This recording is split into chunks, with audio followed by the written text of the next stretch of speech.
Well, good evening, everyone.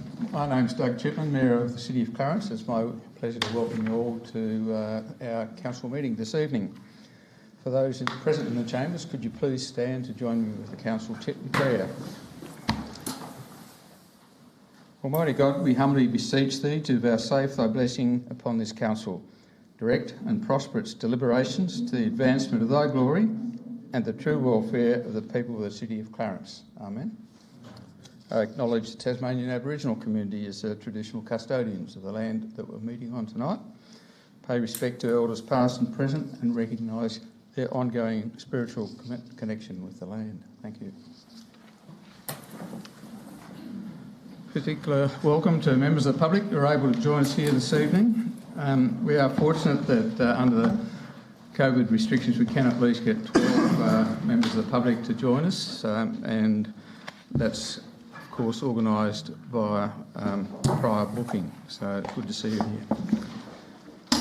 The meeting is being broadcast live on YouTube, and what is said at this meeting is not protected by privilege. There is a link to the agenda papers on the council's website. I note we have a full house from elected representatives, so there are no apologies. The declarations of interest, I understand, Alderman Kennedy? Yes, Mr Mayor, 11.7.2. Thank you. Are there any other declarations of interest? Thank you. I'd now like to move to the start items in the agenda and deal with them with one omnibus motion towards the end. First of all, confirmation of minutes for the 20th of September as circulated be read and confirmed. If there are no comments on the minutes. Under item 3, I'd like to table significant events from my diary, including representations from Deputy Mayor and other aldermen.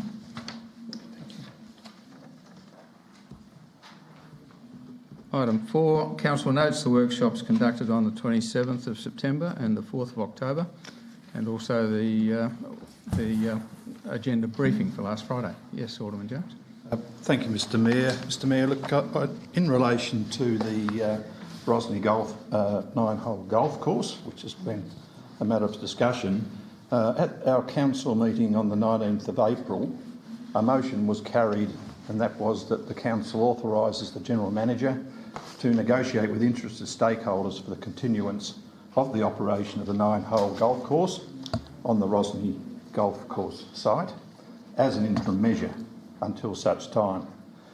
Given that motion is still on the books, Mr Mayor, and hasn't been rescinded, does that mean that at some stage or other interested stakeholders or persons could in fact approach council and provide some sort of expression of interest in relation to the continuation of the golf course? There's a comprehensive report on the agenda tonight dealing with all of those questions you asked. Thanks, Alderman Jones.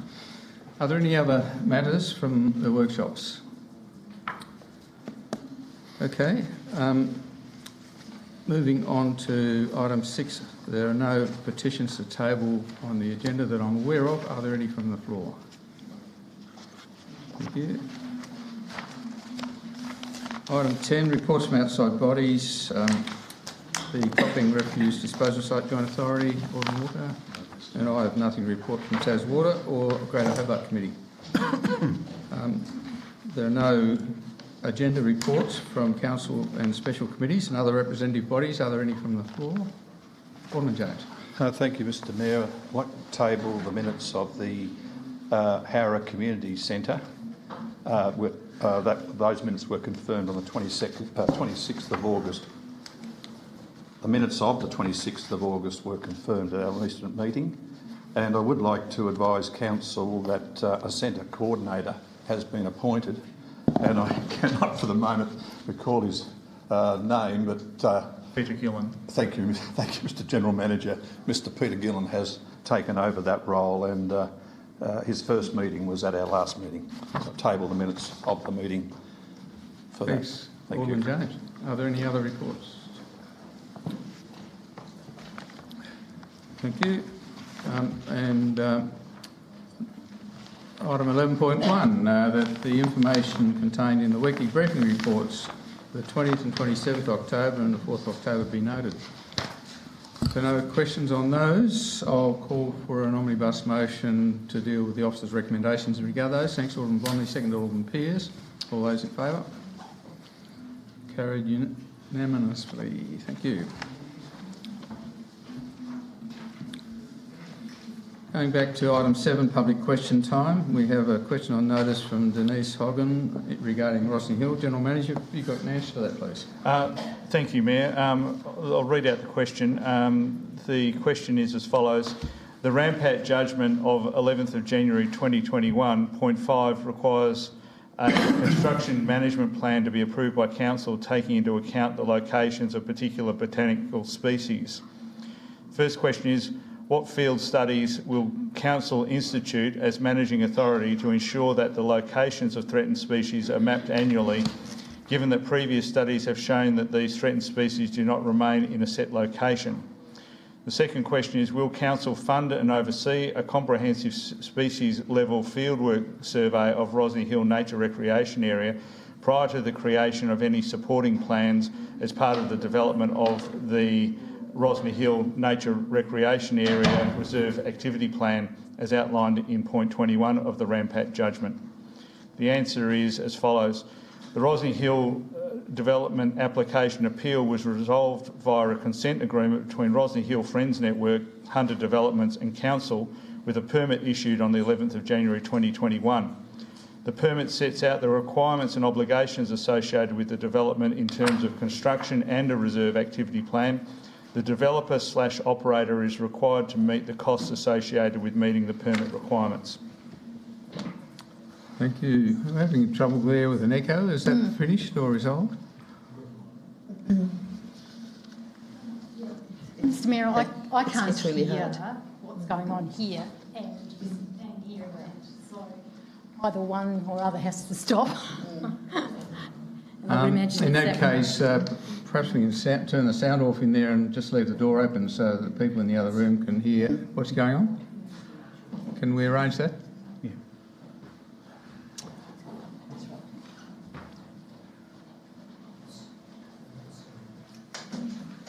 Do you want to just let Victor know?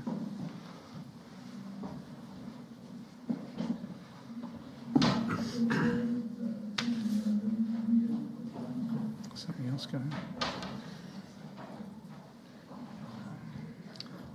We do have a new IT system. We're still coming to grips with it. I'll put it down to trainer wheels. Okay.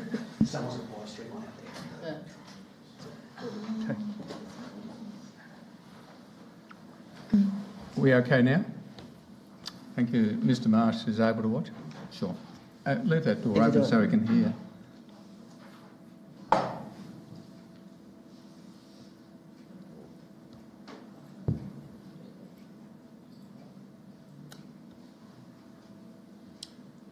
Thanks, Jill. Item 7.3 answers to previous questions on notice. There are none of those. We do have one question without notice from Mr Victor Marsh.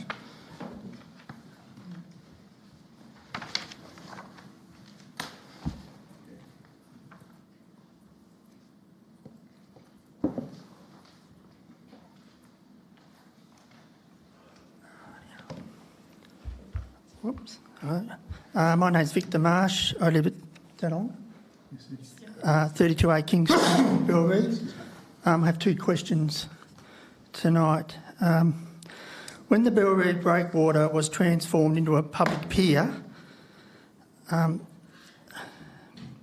publicly available design drawings for approval showed box seating of approximately 50 centimetres in height and width, which accesses a handrail similar height, which then accesses a wave panel with a ledge running along the entire length of the pier, which forms the accessible platform about 55 centimetres wide.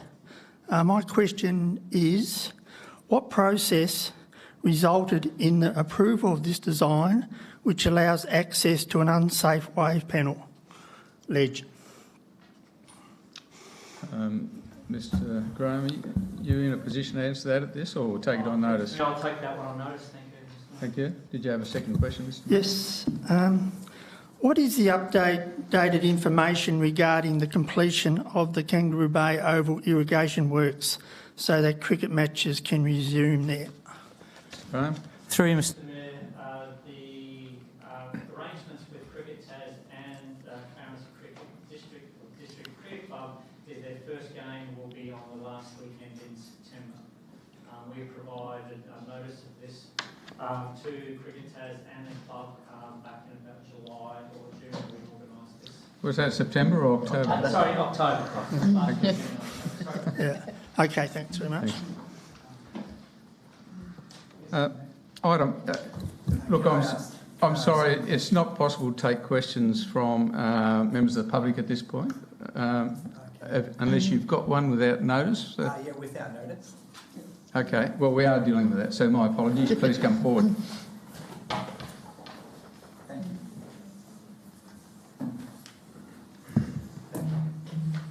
Thanks for having me, guys. My name's Pat McMahon. I have two questions. My first question, what is the tangible number of responses Council requires from an initial survey to tout they have conducted significant community consultation?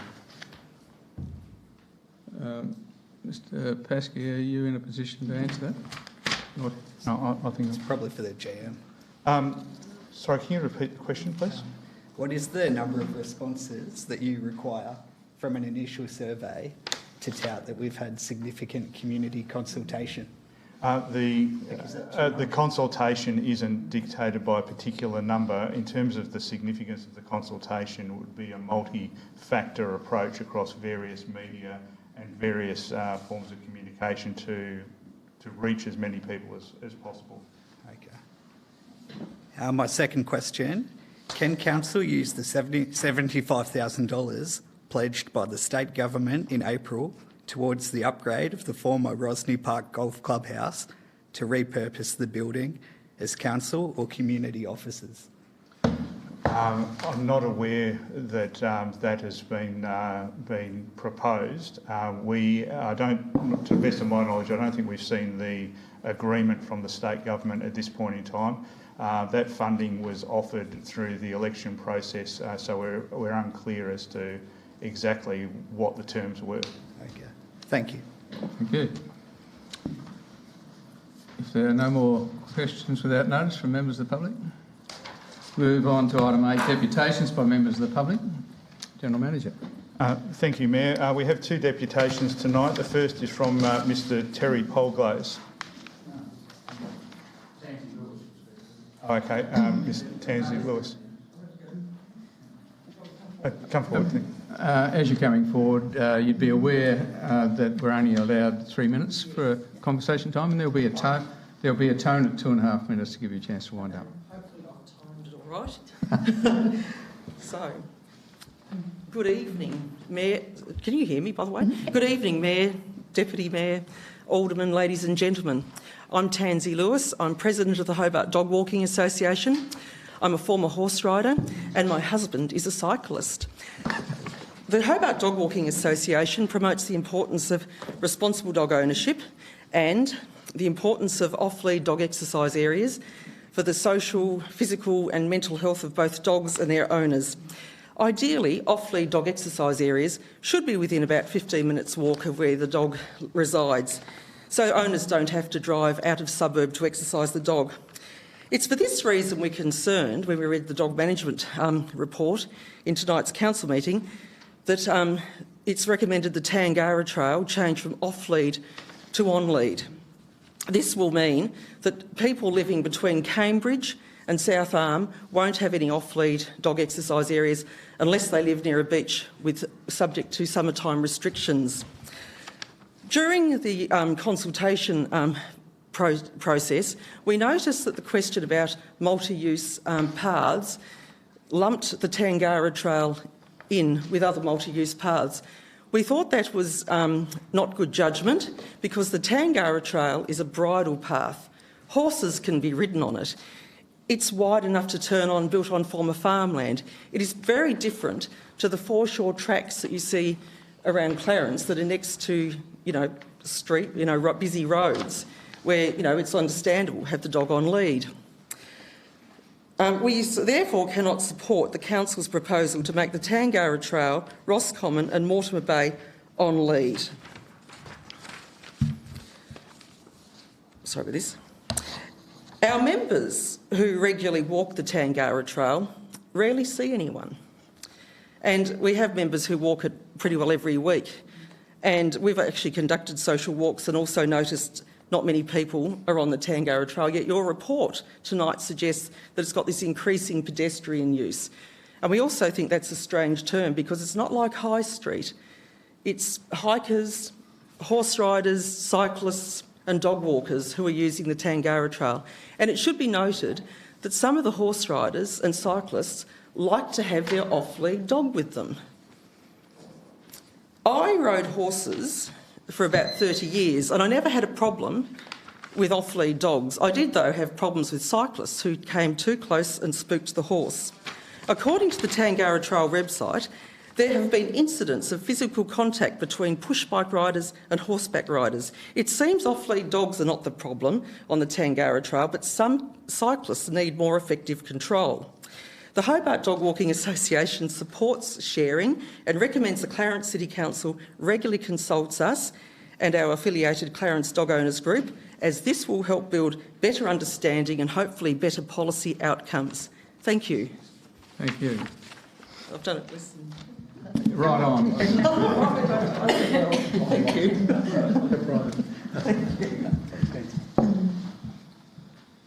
Our second speaker tonight is Mr Terry Polglaze.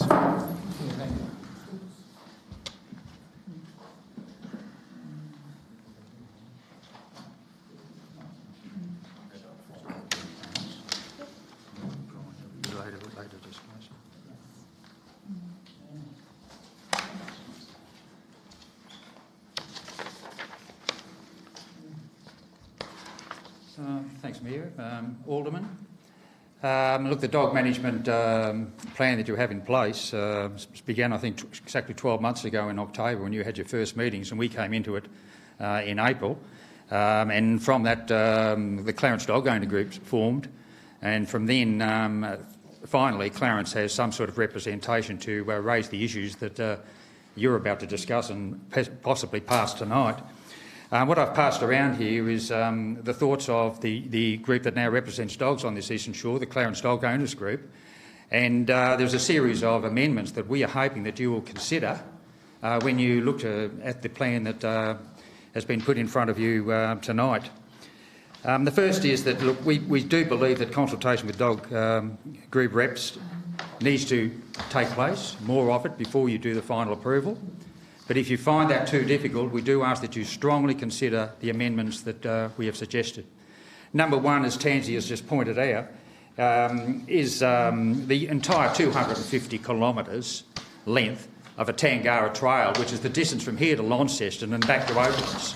And all of a sudden, dogs aren't allowed to be off lead, but yet we can have bike riders on there for the full distance. So really, are we throwing off dog owners, which represents 44% of our residents, for the sake of dog bikes only? And if you look in your own papers, you will find that the only reason that's provided for this move is for pedestrians and bike riders, which makes no sense to us whatsoever. So we really want to see that reviewed. In the same manner, I thank you for taking off the entire bushland area, and now you're prepared to look at them one by one as individual cases, and that is the way that I would like to see this council progress in the future. So if there is an area with Natone Hill, let's discuss Natone Hill. Or Waverley Park, let's discuss Waverley Park, and that is a great move. And I'd like to see that occur with the Tangara Trail. Let's look at the section down near South Arm, Mortimer Bay, up around Cambridge, wherever. That track is so large, and there are so many dogs, horses and bike riders who already share areas quite well. There are areas, we know, and we're not complaining about that, where dogs do certainly need to be on lead. And you'll notice that there are not many motions here that I have suggested. The issue of greyhounds was asked to me, brought up. You put out a survey suggesting 3 areas where we could have a greyhound run. Clarendon Vale, Montague Bay and at Rosny. 71% of people said, give us one of the ones in the city.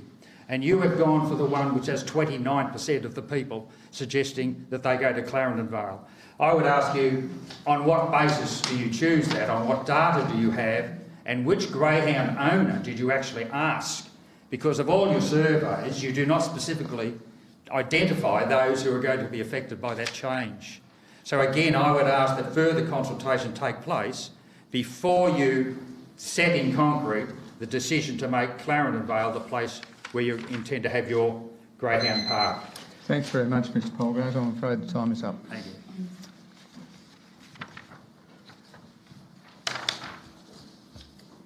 Moving on to item 9, motions on notice of motions. Alderman Chong. Thank you, Mr Mayor. I move the motion standing in my name in the agenda. Seconded. Thank you, Alderman Kennedy. Alderman Chong. Thank you.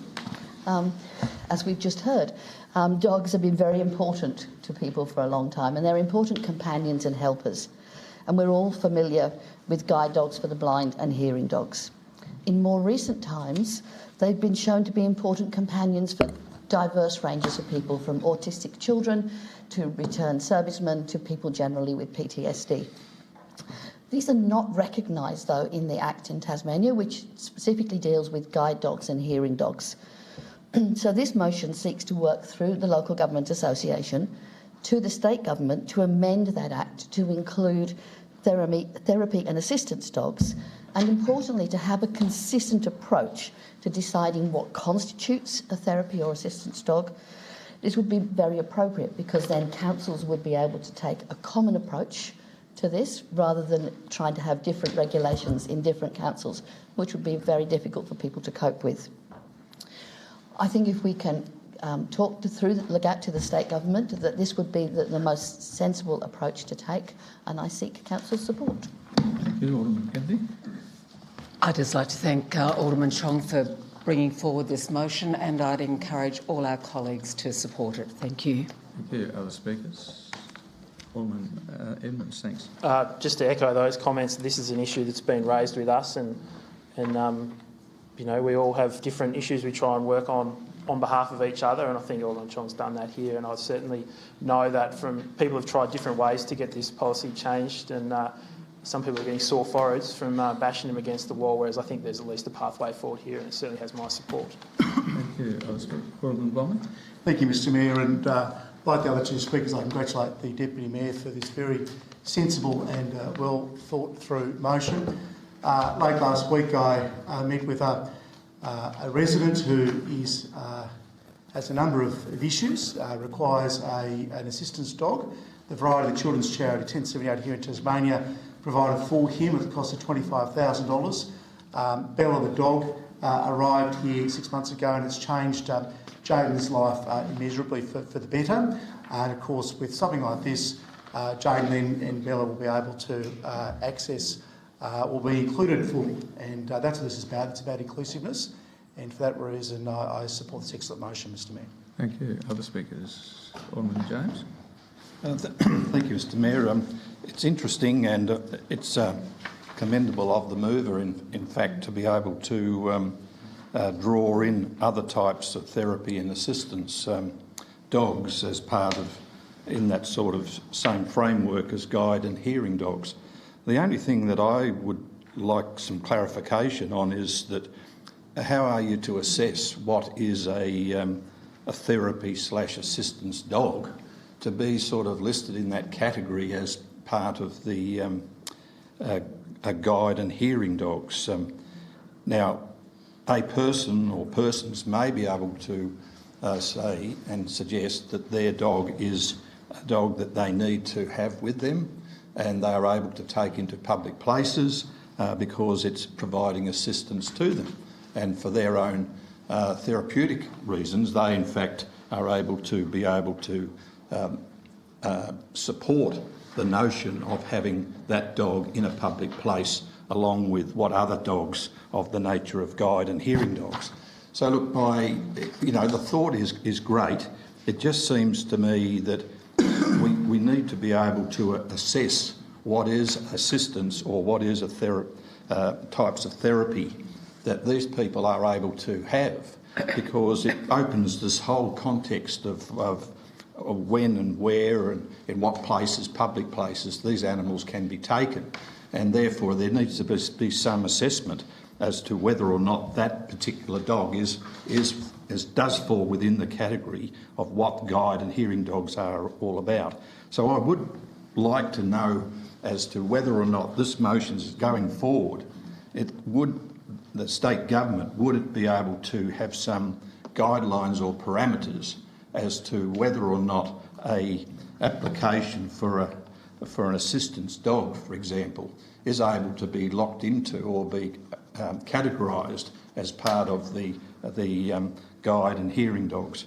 It just seems to be a little bit broad and not the very nature of having it rejected outright, because I don't think that is the way forward. But it just seems to me that this is a very broad type of approach, and any person or persons can in fact say, if they have a dog that they require assistance just to go into a public place, that they are able to say, I have an assistance dog and this dog is for therapeutic reasons. I just have some doubt about that, and perhaps the mover of the motion can follow up and provide guidelines to that extent. Thank you. Other speakers? Right, a reply, Alderman Chong. Thank you, Mr Mayor, and thank my colleagues for their support. And just to come to Alderman James's question, my intent with that last part of the motion, that an appropriate mechanism of registering such dogs be implemented, is exactly that through LEGAT and the state government, it's worked out what is a therapy and assistance dog, so that entirely they can be registered in some means, which gives everybody then comfort as to their accessibility. I seek support. So the motion before the Chair is that we work with LGAT to request the state government to include other forms there of assistance dogs. All those in favour? Carried unanimously. Thank you. Item 9.2, Alderman Mulder. Thank you, Mr Mayor. I move the motion as it appears in the minutes, in the council minutes. Do we have a second for that? Agenda, should I say? Thank Alderman you. James, thank you. You might comment, is that, has that been amended since the agenda was issued on? Thank you. It's as is, Mr Mayor. Thank you. And on that basis, I'd also like to thank both you and the General Manager for your input into both the policy and the General Manager in particular for the drafting. Mr Mayor, Council's entitlement policy, I believe, is poorly named. For the most part, the policy relates to the reimbursement of money already expended in the course of our automatic duties. The use of the word entitlement does not sit very well with ratepayers who foot the bill for our work. It is why there must be a high degree of transparency and accountability for our expenditure.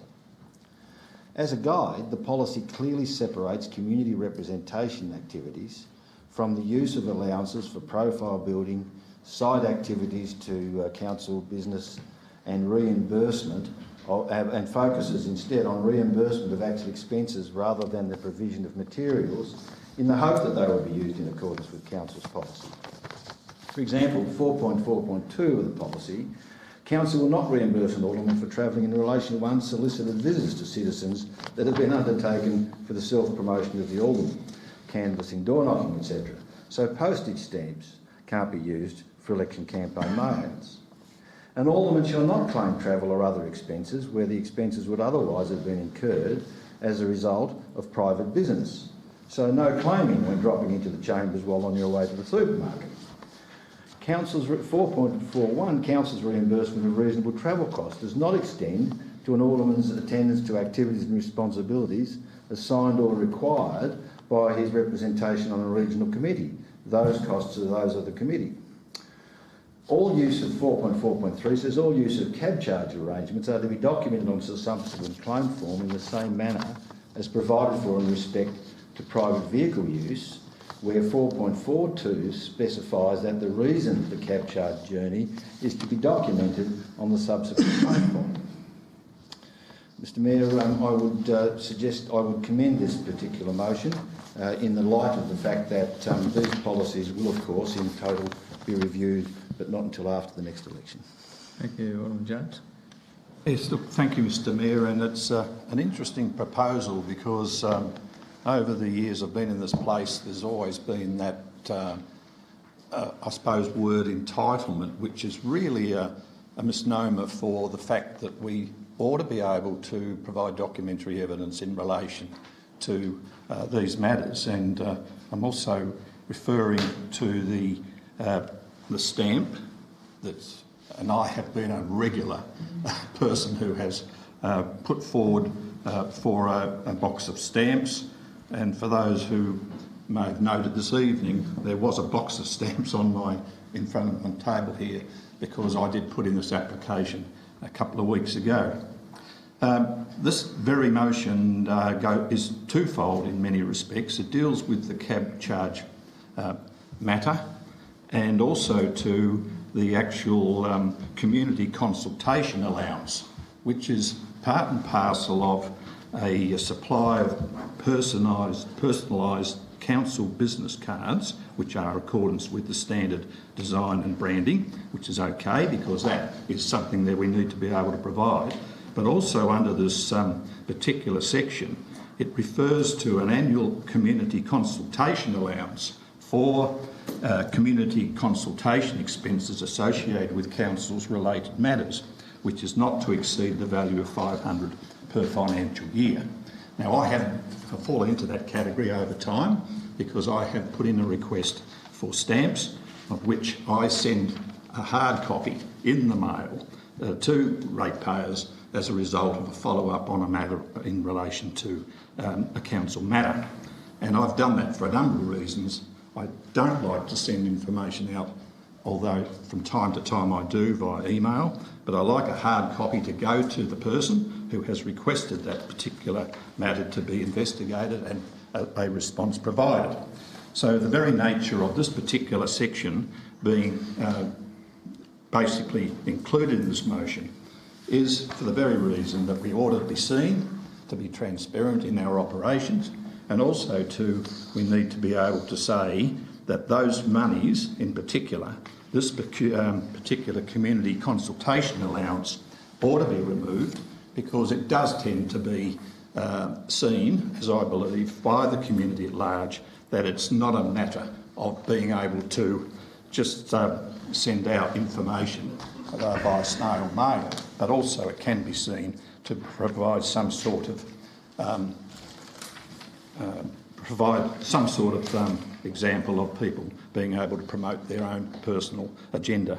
So, Mr Mayor, it does need tidying up, and in conclusion, may I say that there is this matter of reimbursement versus entitlement, and I would like to see that post-election next year that we have another look at this particular matter and we can go through, and I think we can make a change. That's the feeling of the new council at the time, to change the word from entitlement to reimbursement, and therefore you have that transparency and you have that notion that the community at large know that those reimbursement of expenses is in fact a reimbursement of the cost of carrying out council business. I support as seconder the motion. Yep. Thank you. Other speakers? Alderman Walker. Yeah. So I remember last term occasionally glancing westward, somewhat bemused at the shenanigans that you'd occasionally see. Those were the days. When we come to this concept, especially point B, this is a degree of self-inflicted harm.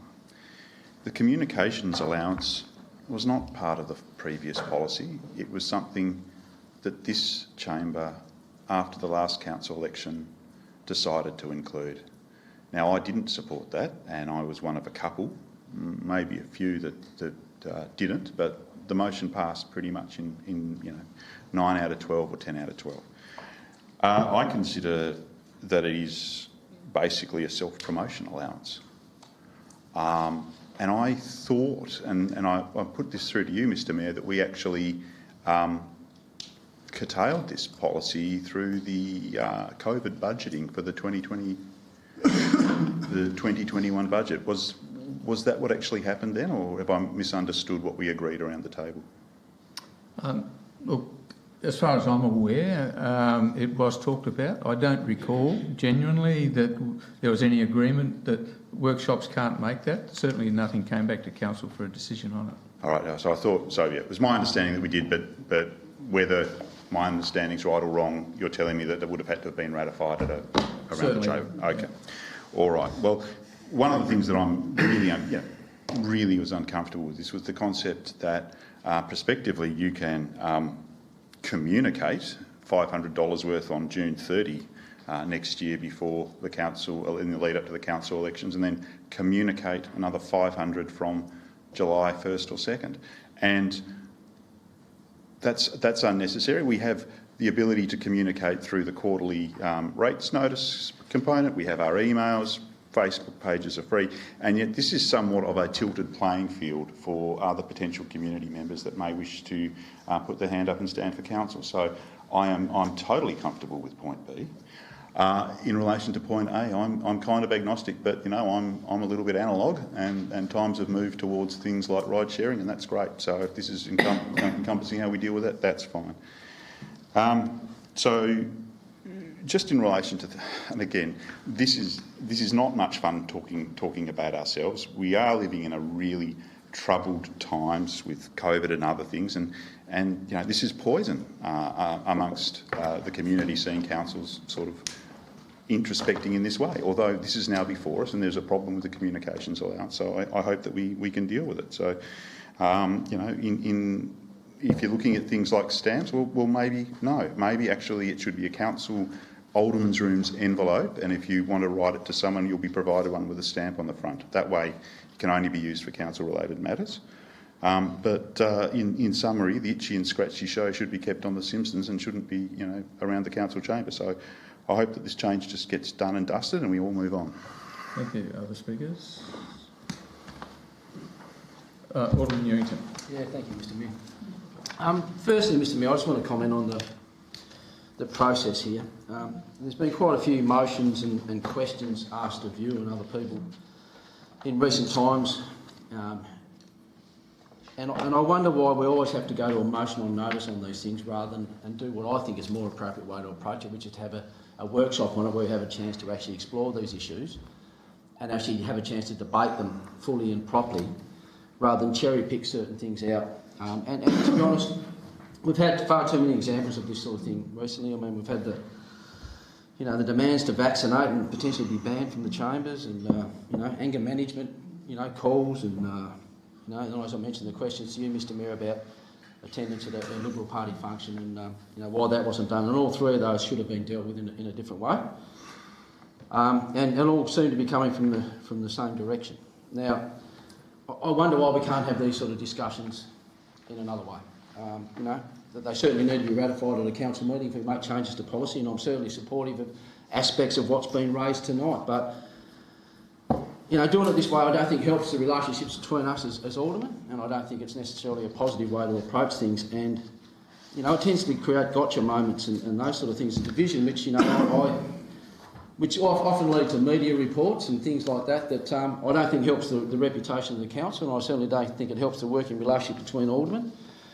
I think we've got more important things to worry about at the moment, and some of these things I think are taking away from what we've been elected to do.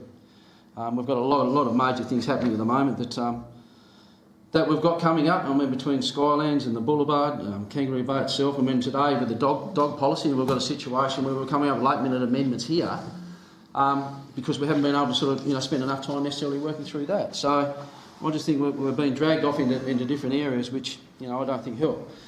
But when it comes to reviewing council expenses and including aldermen's policies, and I certainly don't like the entitlement badge either. I think we could do better with that in relation to covering expenses. Bring it on. I'm more than happy to do that. I know up until now it's been a 4-year process, but if people want to go down that path, I'm happy to look at it. I certainly don't agree with the communications allowance. It's a bit loose, but there's some other things here that are very loose as well. I mean, I wonder why.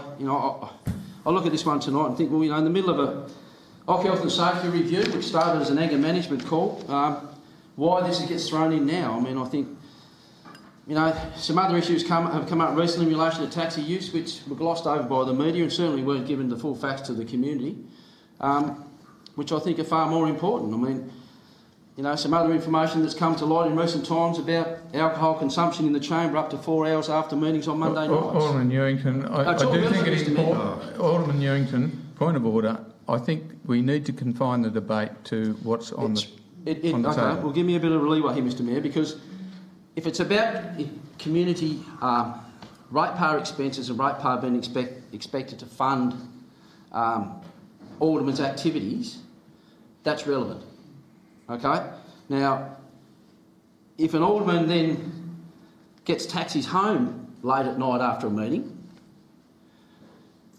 which would suggest that it's because they can't drive, either because they think they might have had too much or may have had too much, and often it's not, obviously it's not one person, because I don't think anyone sits here on their own.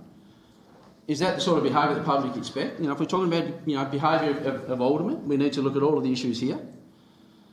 Right, is that the sort of behaviour that the community would expect? And I don't think it is.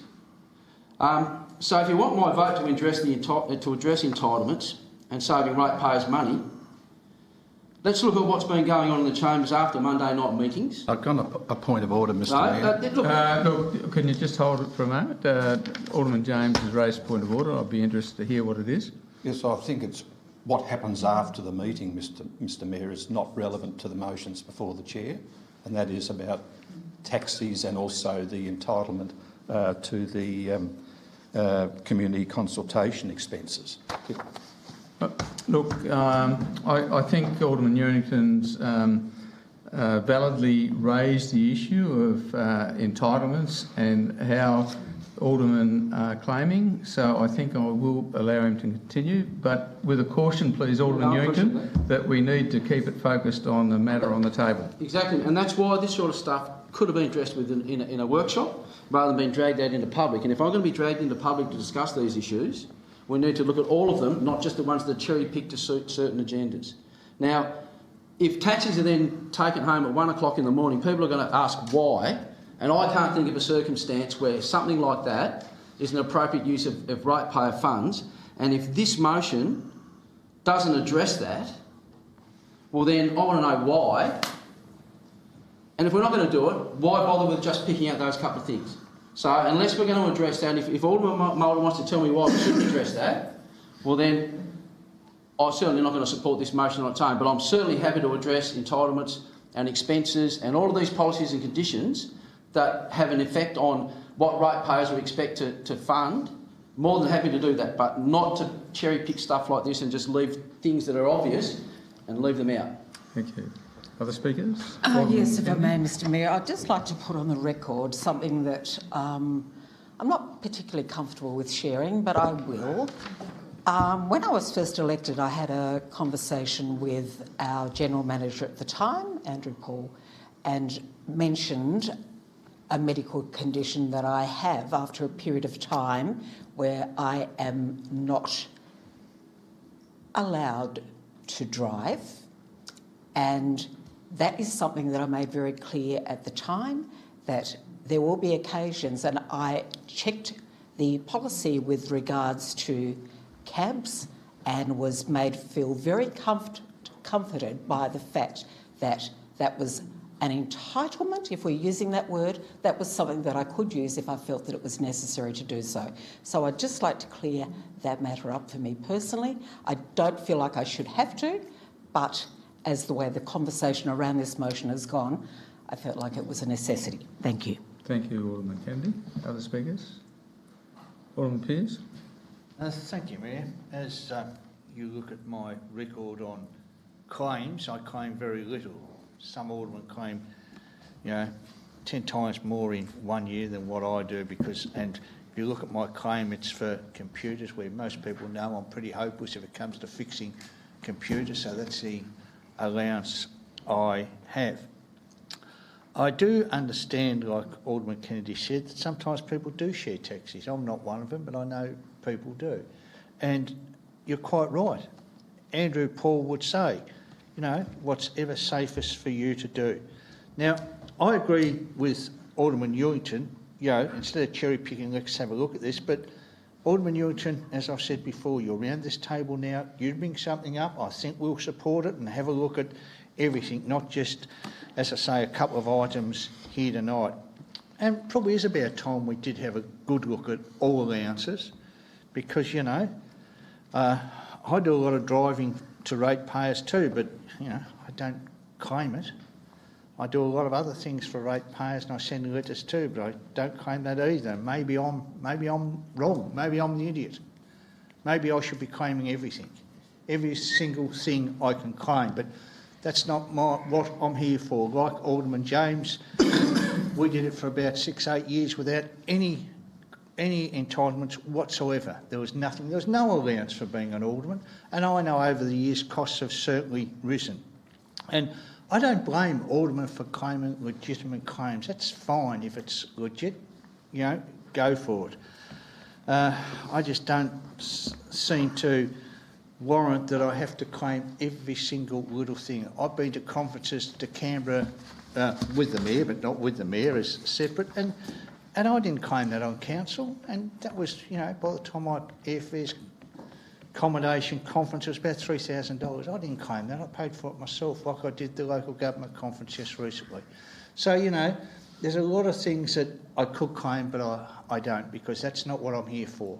A lot of my allowance goes to clubs and donations to charities and things like that, because I'm not here to rip the ratepayers off. Thank you. Other speakers? Alderman Bonberto. Thank you, Mr Mayor. Mr Mayor, I have a current copy of the Alderman Allowance and Entitlements, and it's actually dated, or underneath it, it has revised December 2018. The reason that it has that date is because that is when the last iteration of council was elected. And my understanding in the time that I've been in council is that once a new council is elected, we consider and reconsider this particular policy, the Alderman Allowances and Entitlements. And I think it's important to note that the purpose of the Alderman Allowances and Entitlements policy is to define the allowances and entitlements aldermen are entitled to claim when performing their roles and functions. It goes on at 4.1 to actually define allowances. So section 340A of the Act, the Local Government Act 1993, sets out the terms by which an alderman is to be paid. And Regulation 42 of the regulation sets out the rates applicable to each allowance type. So an allowance is actually paid fortnightly, as distinct from 4.2, which is alderman's expenses. Under Regulation 43, aldermen are entitled to be reimbursed for reasonable expenses incurred in carrying out the duties of office. And the following types of expenses can be claimed: telephone rental, telephone calls, use of internet, travelling, care of any person who is dependent on the alderman and also requires care while the alderman is carrying out their duties as an alderman, and stationery and office supplies.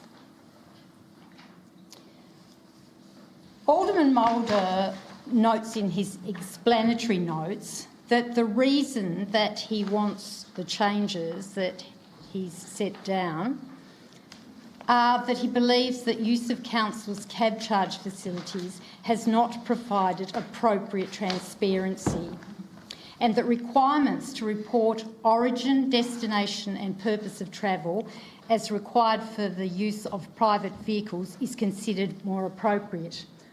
I'm unsure what Alderman Mulder is meaning by that, because under 4.3 cab charge facility, It actually notes aldermen may elect to obtain a cab charge card from the General Manager for use in connection with council business.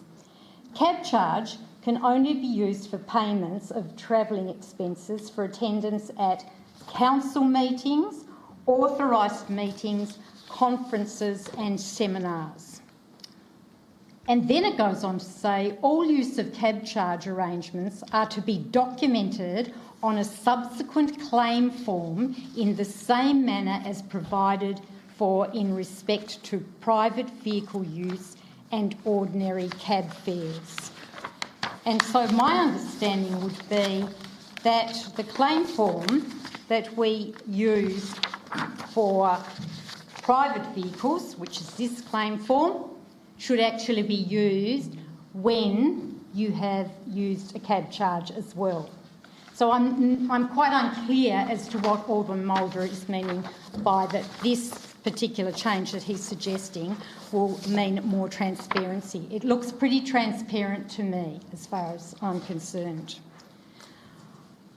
I actually feel that, yes, perhaps we do need to review the Alderman's allowance and entitlements, perhaps partway through this particular iteration of council. However, if we're going to do that, we need to do it holistically. We need to look at the whole policy, not part of the policy or parts of the policy which are taken out of context and are ad hoc. I won't be supporting this motion. Thanks, Alderman von Berto. Alderman Chong? Sorry. Okay. Other speakers. Alderman Evans. I'll speak. Yes, like Alderman Walker, I was one of the people you're referring to with the comms allowance. It didn't seem to fit to me as a way that is appropriate, and I agree that we've already got so many unfair advantages coming from being a candidate to being on the council within 5 minutes deciding that policy. It just seemed like another unfair advantage that we have, and to the tune of $500. And I agree with the point that there was literally nothing stopping you doing one on June 29 and one on July 2. And we talked about it in the workshop for those who attended about sort of why that is like it is, and it's not burdened on the staff to be judge, jury and executioner on that front. However, my position on that has changed, and it's hardened that it should just go. I think we get paid our allowance or whatever our way, the money that doesn't change every week, and we use that to sponsor community groups, sponsor sporting clubs, contribute towards other community events, advertise. It's all there. And as Alderman Pearce referred to, I think the majority of us are using that to try to assist the community. Like Alderman Ewington mentioned, I certainly could see how this could go further. However, we deal with the ball we're dealt. You don't walk out to the cricket pitch and say, no, I want you to bowl here, like we've bowled this one here, and I'll deal with it as it comes to me. And I agree. If someone wants to come back with an idea to have more of a thrash out of our expenses, I'm 100% for it. Clearly, as it's been shown, we could have more rigour applied to the way that money is spent. And it is interesting what Alderman von Berto said about the bit of paper for private car use. I've never actually filled it out because I don't claim any kilometres that I use in my car. That's what the tax return's for. And also I don't think it's a justifiable expense, even if it is driving to South Arm or Cambridge or whatever. It's the job we sign up for. I didn't come here to reline my pockets. I knew what I was signing up for, and in fact I was surprised that we had that policy. So if we have a review, I'm happy to rip that one up straight away. And around the cabs, yes, I wasn't aware that we had to document when we use the taxi. I mean, it should be pretty self-explanatory when it comes from home to council, or the day of LGAT, it goes from West Point Casino back to our house, or indeed a community event where we can sit around. But I mean, some of us have one family car, and don't want to leave their family without a car when they come to council, or indeed take the car out for a day when they're really only travelling a small distance. So you get a lift, or occasionally you might get a cab. I've got a lift somewhere off at least 40% of this council, maybe more. And, you know, if it's to an event or something, when are you going? Do you know how to get there? No. Well, do you want to go together so we can figure it out? I'll pick you up. You know, like, I can't see why that is controversial. But unfortunately, with the expenses, it's a race to the bottom. We see it at every level of government. I was at Mark Latham, who got basically everything ripped up in Canberra, the gold passes and things like that, and it's probably a good thing. But people elected after like five months after that date might not feel that way. But you know, it's always going to be a race to the bottom. And what we'll do is we'll do what we've all subconsciously fallen into here, is talk about the things we don't claim.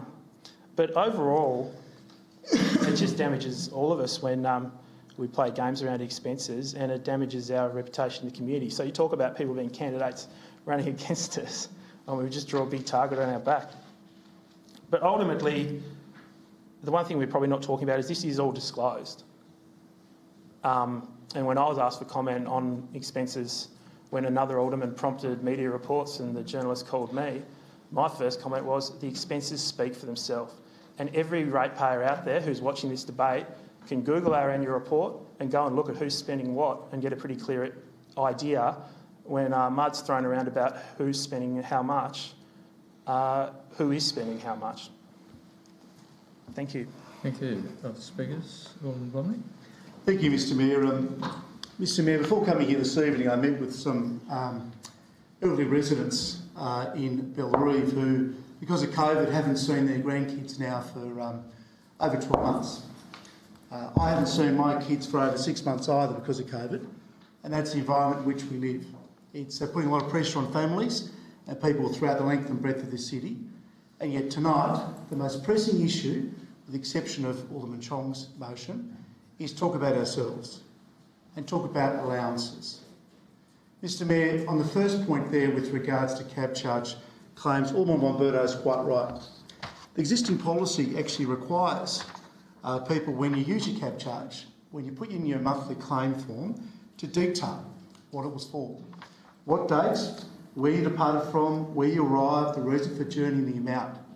In fact, if you utilise a council cab charge card and you're actually registered, as we were informed to do, you'll be emailed by a cab charge a detailed receipt that you can then print off that evening or the next morning and actually put that with the claim documents, which will say you were collected at rest point at 9:30 at night after the Yelgat conference, taken home to Howrah in certain situations. It'll actually provide that detail. So that information is already there. With regards to Part B, the Community Consultation Allowance, Mr Mayor, what that allows is for 2 rooms, 1,000 sheets of paper of Alderman's letterhead. So Council provides that to every elected member. And on top of that, Mr Mayor, you'll get 1,000 envelopes. That's what Council will provide to each and every single elected member. But under this motion, what Council won't do is give you the stamps to write to your community, to write to the electorate. And I absolutely agree with Alderman Edmonds. Talking about allowances, it is a race to the bottom. It really is. Nobody wins. Nobody wins at all. But what I thought I'd do, Mr Mayor, is actually look at my correspondence from the past month. And in particular, if I may, Mr Mayor, I received a letter recently, I think we all did, from Jasper, who's a 14-year-old student from Acton Park, who wrote to me, and I'm assuming all other elected members, expressing a concern about the single-use plastic waste at Blunston Arena. Jasper wrote to me. So I responded to Jasper, but also because he raised the issue of single-use plastics and at Blunston Arena, I also wrote on his behalf to Dominic Baker, the Chief Executive Officer of Cricket Tasmania. I also wrote, Mr Mayor, to the Minister for the Environment, the Honourable Roger Ginch. I attached copies of those letters, sent them back to Jasper and sent those off to those 2 individuals. So there's 3 stamps already. I received a response from the Minister for the Environment on the 6th of October I then attached that response and letter back to Jasper. So there is 4 situations of corresponding appropriately with a member of our community. A 14-year-old student who is community-minded to approach me with an issue important to him. And so I took the action that I see as appropriate as an elected member. I represented his interests to those people that would have an opportunity to impact the particular issue that he raised. And when Don Baker responds to me as well, I will likewise send that response to Jasper. Now, Mr Mayor, I'm very fastidious about my personal administration, and I take my job as an alderman exceptionally seriously. And that's not to say that no one else, that's not the case to every single person in this chamber. We all operate differently. I'm old school. I recognise the majority of residents that the right to me expect, quite appropriately, me to respond in kind. When there's community-led petitions, as there has been and I've assisted with in recent times in Bellerive and also Lindisfarne, I've written to a great deal of those petitioners, except for those, mind you, I'm able to hand-deliver the letters to.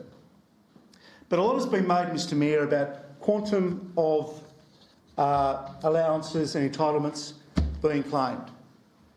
Mr Mayor, every single claim that I have made, whilst having been elected to this place in November 2018, I absolutely stand by.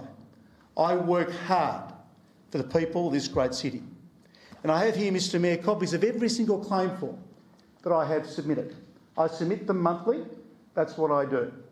And any person who is genuinely interested, any ratepayer, Mr Mayor, I'm happy to sit down with them and go across every single claim that I've made, because I stand by them all. Thank you, Alderman Bromley. Other speakers?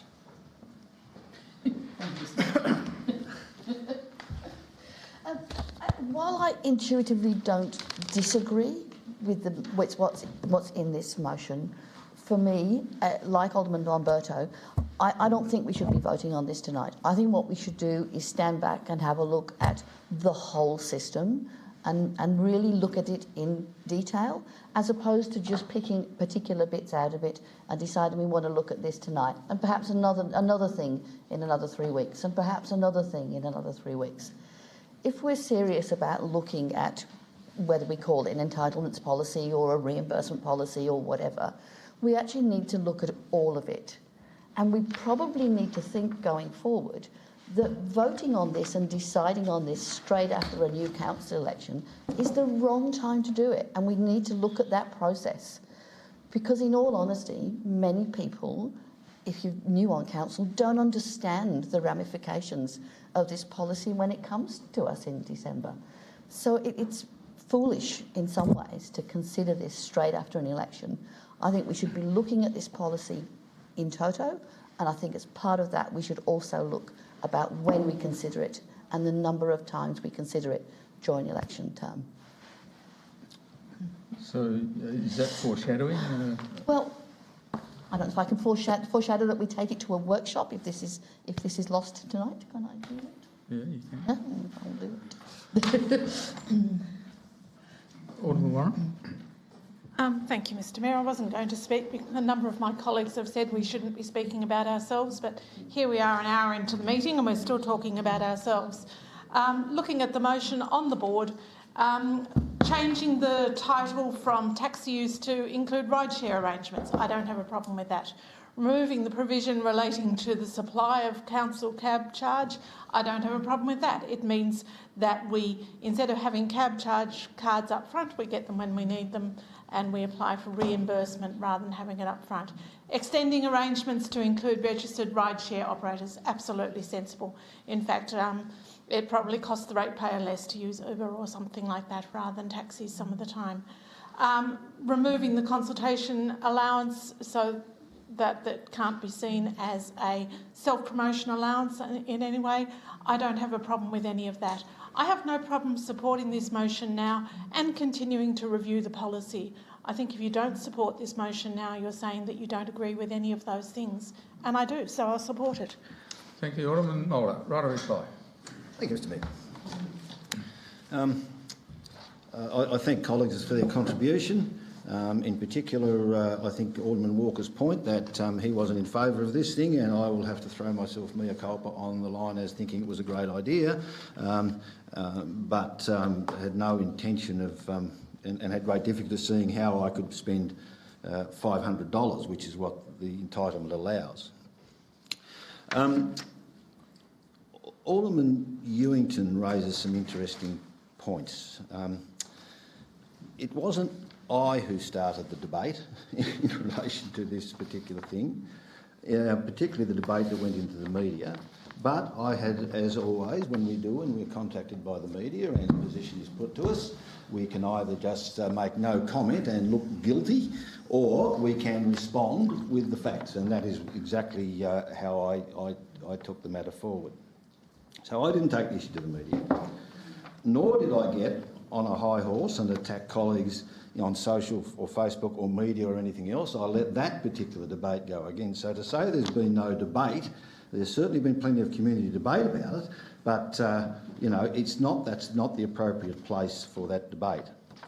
The reason I need to bring this in was because to correct some of the misconceptions that debate has generated in the eye of the community. And no one wins when this stuff starts getting debated out there. And the correct place to debate that stuff is here, which is what we're trying to do. I also have concerns that this becomes so broad. I wasn't focusing on particular issues or events or incidents. That's been pretty well covered and debated elsewhere.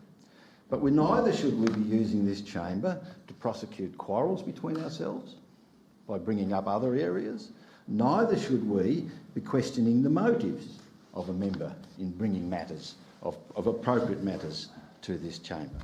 So I won't go any further into that, but I am tempted, of course, to pick up and try to make explanations as to my expenditure, but that is inappropriate. Alderman Verdo quite rightly points out, as I did in my introduction, that the transparency on cab charges and the purpose of cab charge, but the purpose, when you talk about transparency of the trips of some of the cab charges, are not being reported on the claim form as required by the policy. So there is a question of accountability there, and that, I think, is the important thing. Now, it is true that the policy would be reviewed in November 2022, and I, for one, am happy to do a more comprehensive thing. But it was very important, given the media debate that has sprung up, that I did not originate, that we are standing up here and saying we are going to have a look at them of these policies and we are going to take out the inappropriate ones. Thank you. So the motion is as presented on the screen. All those in favour? Against? The motion is carried. There's nothing at 11.2, so I now advise that Council intends to sit as a planning authority under LUPA. And the first item there is 11.3.1, which is a development application at 21 Beach Street, Bellerive, for additions to dwelling and an ancillary dwelling. Thanks, Alderman Ewington. Seconded, Alderman Kennedy.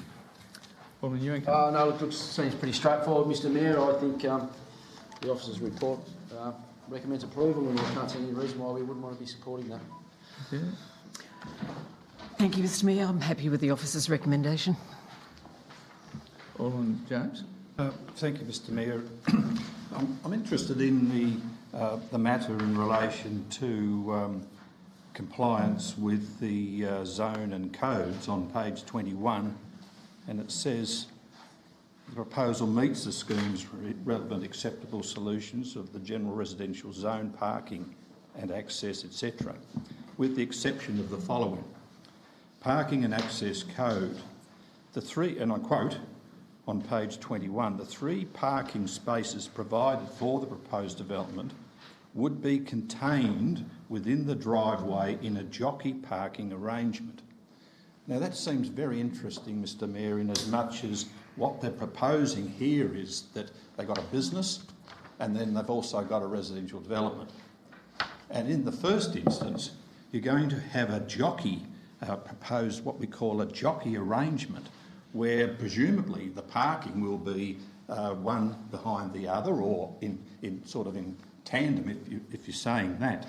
And in the acceptable solutions on E67.7.501, the layout of car parking spaces, access aisles and circulation roadways and ramps must be safe and must ensure ease of access, egress and manoeuvring on site.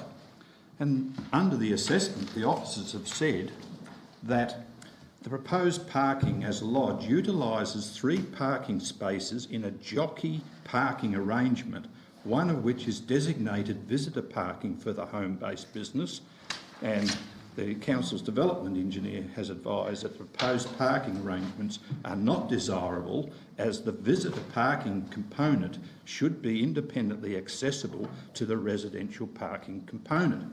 So the council's development engineer has basically said this is not desirable to have this jockey sort of arrangement on this particular development, as it would not enable an independent accessibility for that home-based operation, as distinct from accessibility for the residential parking component.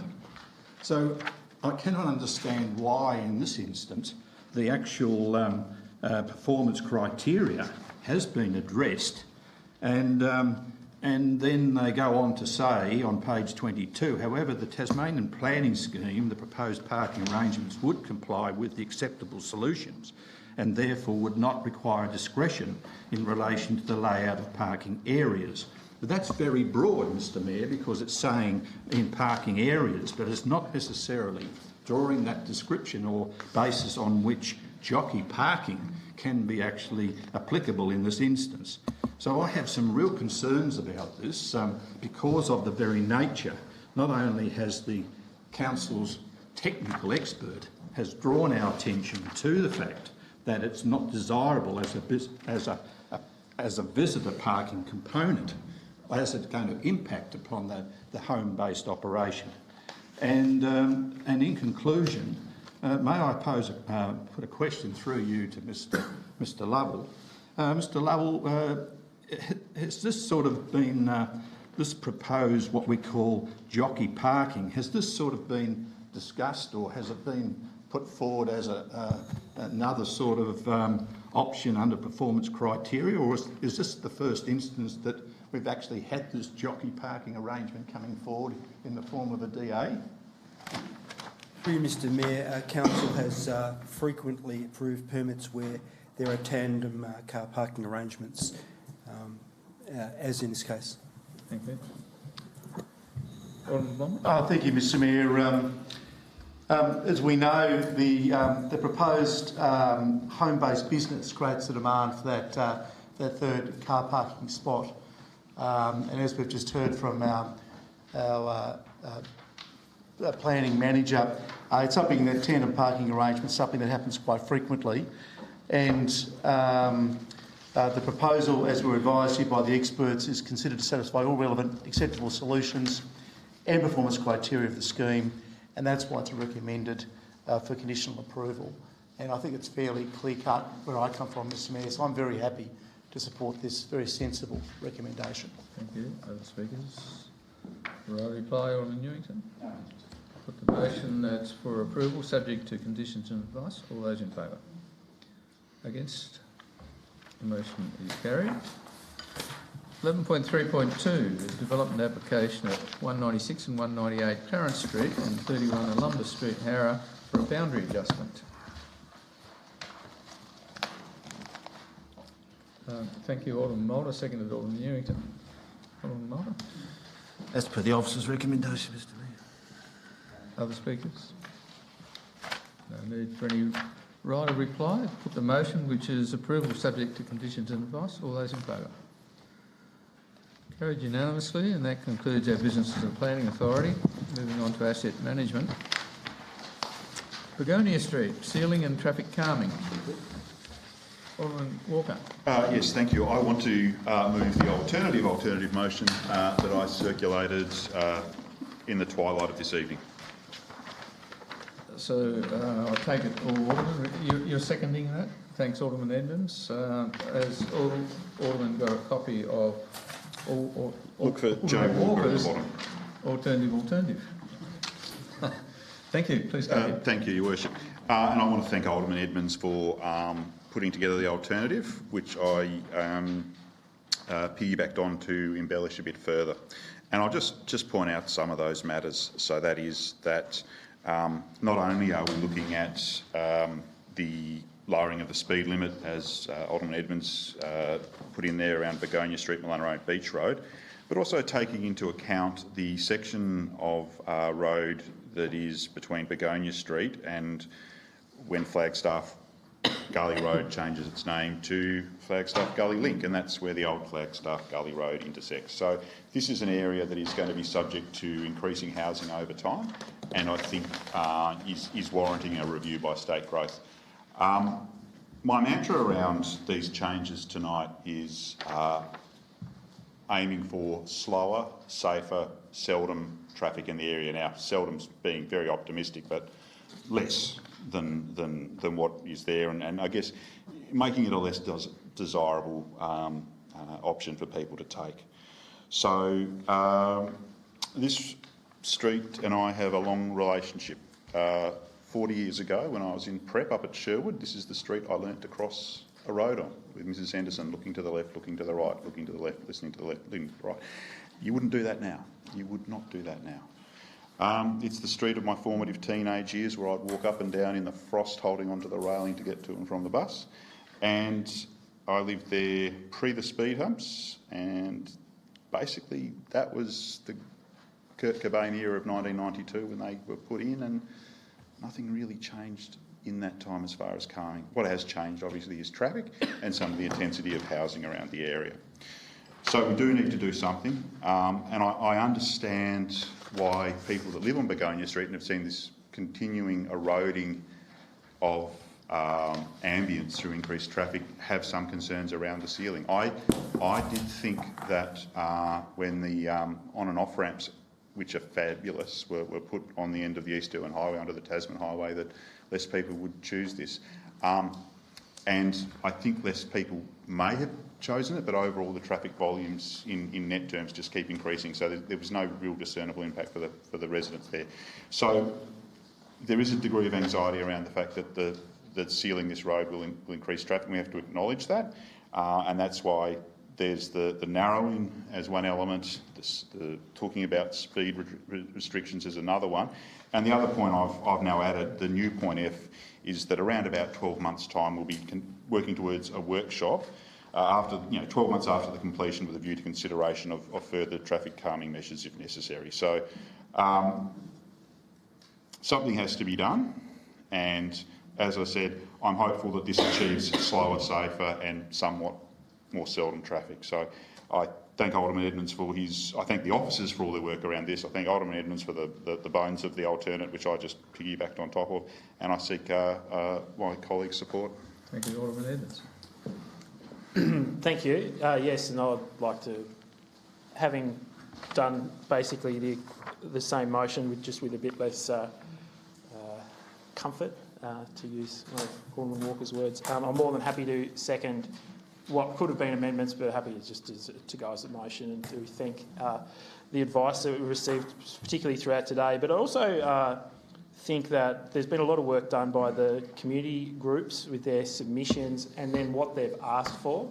Yes, of course, there is a call, to close or to not do anything or whatever, but there was sort of a dose of reality in the overall submission that came back from the bigger group of residents, and I think we did owe it to them to put a bit more rigour around the fact, and just to sort of make people feel confident that when we say that we are concerned about the rest of the rat run or whatever you want to call it, that we've actually got something here that says we genuinely will look at it or are going to look at it, rather than we'll see what we can do about that one. So I think this is good. It gives us, and even with the review after 12 months, which I think is a good addition, we've got some... I think we can look people in the eye with a straight face who are on this road and have had concerns about it and say, well, we are, the reality's basically said this road's got to be sealed. It's referred to in other traffic reports as something people try to avoid happening in their part of the state. I think that was an inevitability. Yes, Hobart's got growing pains, that's obvious, and people will rat run wherever they can, whether it's around the back of Richmond or through this street and other parts of West Hobart, wherever you want to go where there's traffic, people will look for alternatives because they like to keep rolling. I think what we can do though is show that we are fair dinkum about a reduction in the speed limit, which obviously has some red tape tied around it, but it's something we can pursue, and also to make sure that the remainder of the road is built to or is improved to a standard where people feel safe. And I think we've all seen the deputations that have outlined why people who live in those affected streets do not feel safe, and I think we owe it to them to pass this alternate motion. Thank you. Other speakers? Alderman Jones? Yes, Mr Mayor, and thank you for the alternative motion, and I understand that there has been a lot of work put into this, not only from the officers' perspective, because they've had a number of community consultation and meetings with residents, and they've had the indication of that on the main highways, East Irwin Highway, alluding to the fact that there was a chart and a layout plan for the sealing of the ungraded or the unsealed section of Begonia Street, Lindisfarne. What is interesting, and what I learned in this whole process, and that was there was a small group of residents that had actually lived in that section of the sealed section of Begonia between Sherwood Crescent and Sherwood Court, and also to the intersection of the gravel section of Begonia with the sealed section of Begonia, which is at the access to Sherwood Lodge, or in that past time it was called that. So there has been a lot of work put in by Polly and her other members of the community, which I attended, and also received some concern, well, there were concerns regarding their means by which they could actually venture out from their properties onto Begonia sealed section because of the nature of the traffic, and also over time the use and the number of cars that are actually using what we have termed over the years the rat run as part of their communication. And it's interesting to note as well that during the surveys there was a number of people that actually lived outside the area in question, namely Begonia Beach, Malana, and that area in question, who actually used that particular route to access it as a shorter distance travel to other places, and therefore the survey by many stretches of the imagination did include other people outside, non-residents, in fact, who would like to see that road sealed, and also some means by which they could safely travel up that gravel section of Begonia, because over time it did seem to deteriorate, as we all know, and the cost associated with it became quite a concern of council. So this motion has gone about 75% of the way that I would like it to go, but there is still an opportunity for, in Part F, that a workshop is held on the subsequent traffic impacts of sealing the section of Begonia, etc., etc. But hopefully the Part E of the motion does in fact separate and does give those residents that live on the sealed section of Begonia between Sherwood Court and the road basically to where Sherwood Lodge, the access to Sherwood Lodge was, gives them some sort of opportunity to have their say in relation to this. I know this road very well. I lived in Flagstaff Gully for about 30 years, 40 years, and we used to use that road to travel, and I used to walk that track to Lindisfarne State School over the years. And in those days it was not a council road, it was actually Fred Murfitt's access to his packing shed down on the bottom end of what we call Begonia, which was, I think, Karula Road at the time. That's the name of it was at the time. But nevertheless, it hasn't been really gazetted as a council road, although I think the very nature of council taking it on board and doing the maintenance on over time has basically listed it as a council road, and for that purpose council is now intending to spend, and I would have thought, a substantial amount of money, and it may be in the many thousands, perhaps 330,000, 350, maybe more, to actually upgrade the section of Begonia gravel to a acceptable sealed section with necessary traffic calming measures and so on. I think this is a pretty good effort. We did try, and my colleague who has now sort of left the room, we tried to make it one way about 10 years ago, and you can imagine the response we got from those residents who used that road and lived outside the area. They basically almost stormed this council chamber when we were talking about making it sort of west to east. Yes, west to east one way, and therefore it was going to limit the traffic, we thought. And at the time, we believed. I support the motion. Other speakers? Alderman Pearce. Thank you, Mayor. Look, I'm very pleased, Mayor, that we did consult on this widely, because, you know, I've always had reservations about sealing it, because I know door knocking around the area, the people that live in that area did not want it. I'm pleased to say that this time there are people that said yes, seal it. They may not be totally happy with it, and we've all had representations, you know, to do other things, but the road now has got to the stage, in my opinion, is getting dangerous as is. And, you know, we know the storms we've had. I drove that road on Saturday, and you know, really, I've never seen it in worse condition. And it is about time now, I believe, that we do seal it. We are taking measures to slow the traffic down, which I totally agree with.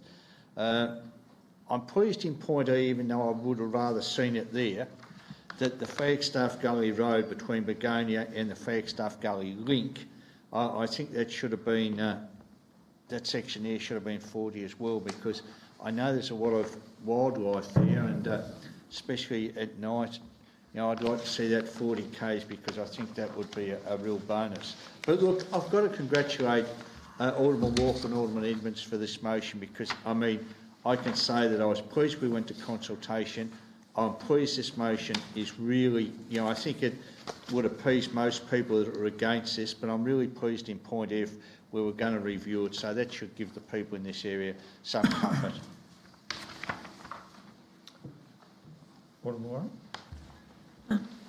Thank you, Mr Mayor. And I'd also like to thank Alderman Walker and Alderman Edmonds for bringing this very sensible motion to us this evening.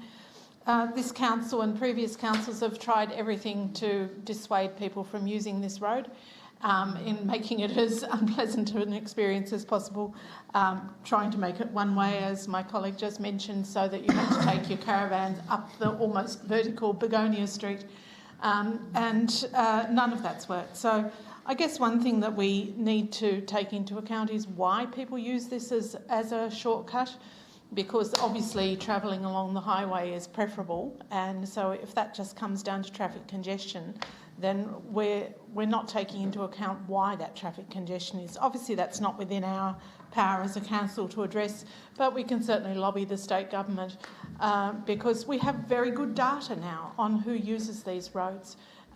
We know the traffic that goes across this street. We know the traffic that goes into the city at, between 8:30 and 9 o'clock every morning, parks in the city and then comes back at 5 o'clock in the evening. And we know that most of those cars have one person in them. So there are solutions that would reduce the need to use this road and would improve congestion. And this is a necessary step for Begonia Street, because it's costing the council too much to maintain it, and it does need to be sealed. But it doesn't really solve the greater problem as to why we have such reliance on single occupant vehicles in Hobart, and clearly the lack of accessible, affordable, convenient public transport contributes to that. And until we address that, we're going to keep having these issues. And building more roads is not the solution. We have to, at some stage, bite the bullet and stop that traffic congestion by providing alternate means for people to get from A to B that meets their needs, so that there's no need to take a shortcut. So, but this is a necessary step, I feel, at this stage. I think it addresses those concerns that were raised during consultation. And so, again, I thank Alderman Walker and Edmonds for bringing the motion. Thank you. Alderman Blomley. Thank you, Mr Mayor. I'd also like to thank the officers who've done a fantastic job here engaging with our community. To receive 678 responses on your say, the 20 other emails that came into council, the emails we've all received as well. People have been highly engaged with this process, and that's been absolutely fantastic. Also on social media, I know that the comms team here at council have done a superb job, and getting really positive feedback. I have received positive feedback from the community. Clearly, there's a lot of data, as Alderman Warren correctly points to. That's provided here in our report. Data that we're now able to base our decision on, because there's no good kicking the can down the road anymore. Something has to be done, and I think that this motion is a very sensible step forward. But as we've just heard a moment ago, congestion throughout our city is going to increase. It's going to continually put pressure on the infrastructure, the existing infrastructure that we have, and we need to work hand in glove with the state government to look at sensible solutions. But in this situation, I am very happy to support this sensible motion for us this evening. Thank you. Must be right to reply, Alderman Walker. I'll just wrap it up quickly. Yes, again, ultimately, I guess with speeds, it comes down to state growth, but we've got a good case to make, and this process helps strengthen how we go about that. I won't re-prosecute the history wars on the first notice of motion I put up about the 2 hours of one way in the morning and didn't get a second for, although I almost did just then. I would like to again re-emphasise the points that Alderman Blomley made around staff, because again, this is on its face an engineering issue, but it's a people issue, and that's where the work of comms and other people are just making these processes work so much better. So thanks to all levels and those involved. And again, I hope this does indeed achieve the goal of making it slower, safer and somewhat more seldom. So the motion before the Chair is as presented on the screen. All those in favour? Carried unanimously. Thank you. Moving on to 11.5.2, Bayview Secondary College Sport Precinct Draft Master Plan, that we adopt that and authorise the GM to go to detailed design. Thanks, Alderman Hewington. Seconder. Alderman Blomley, thank you. Alderman Ewing. Look, no, obviously this has been going for a long while, Mr Mayor, and anything that we can do to increase the recreational and sporting and social connectedness of communities through appropriate infrastructure like this is obviously a good thing. We know that area is growing substantially, and houses are popping up every couple of days down that way. And we know for a long time that area has been neglected in terms of sporting infrastructure that they've had available to them. So creating state-of-the-art sporting precincts is obviously something that's strongly supported within the Sport and Recreation Committee. And I think the general community is certainly behind this as well when you look at the number of representations and the positive nature of the feedback we receive. But the issue that's been the challenge that we've now got, which has been highlighted in the directions to the GM, is to find the business model and the way of actually making this viable in the long term, so that it doesn't become a financial burden on council or overly significant financial burden. Obviously, we're going to have to commit funds to maintain it and look after it, but finding the best model to do that obviously is the next step. And finding the exact users of the various infrastructure. But then obviously the other side of it too is us being able to go out there and attract the funding from the state and federal government, which are obviously going to be key partners in this whole project. And without support from them, obviously we won't get it off the ground. Something of the order of $30 or $40 million is it's a big ticket item. But this is the next step in terms of allowing us to get to that point. And I think, like I said, from the feedback from the community and the support that I believe that we've had around the council up until now, that's certainly a positive for our community, and I look forward to allowing us all to move towards the next stage of this, what is a pretty exciting... Thank you. Alderman Blomley. Thank you, Mr Mayor. We're all aware of the growing pains that the Clarence Pains district of our city is experiencing and the competing demands on our sporting infrastructure as well. I would like to acknowledge the work of the Sport and Rec Committee, Chair Alderman Ewington, members Alderman Pearce, Alderman Von Berto and other members of the community as well, Mr Mayor, that have played a role in getting this plan to where it is at the moment. Clearly it will need funding from the other two levels of government. That's a point well made by the mover of the motion. And it's a little secret that we're heading into a federal election very soon, and I am confident that this will be at the very top of our wish list when we engage with federal candidates and members of parliament, and particularly the two major political parties, to ensure that when we engage with incumbent Labor member Julie Collins and also whoever the Liberal candidate may be, that we're in a position to put a very persuasive argument that whoever wins come the next federal election, that Southern Tasmania, in particular Clarence, receives our fair share of federal funding for this very important sporting infrastructure. So, Mr Mayor, as I say, there's not much more I can add, except to say that I think it's important that we do put our best foot forward. And I'm sure you will, Mr Mayor, when you engage with those federal government stakeholders. Thank you. Other speakers? Alderman Pearce and Thank you, Mayor. James. I'd like to totally agree with the last two speakers, the mover and seconder, Mayor. And look, I honestly believe this is one of the most exciting developments I've seen in my time on council for sport. I think it's absolutely fantastic. And we know, as the other speakers have said, we're going to need support from the other tiers of government. There's no risk. But I really think it's going to give a real lift to the Clarence Plains area because, you know, it has been neglected for some time. We know houses are going up left, right and centre. And, geez, I think this is going to be a great asset down there. Thank you. Thank you. Alderman James. Yeah, thank you, Mr Mayor. And this is probably will become one of the major attractions as far as sporting on the Eastern Shore is concerned. And also we've had over time a number of other proposals that have come forward, and namely we've had the 7 Mile Beach Sporting Precinct, and this council supported that. And obviously we needed funding from the federal government, and that didn't come to fruition, and hence basically those funds are on hold, and some of those funds have been directed in relation to this particular proposal. Not all, but part of some of those fundings.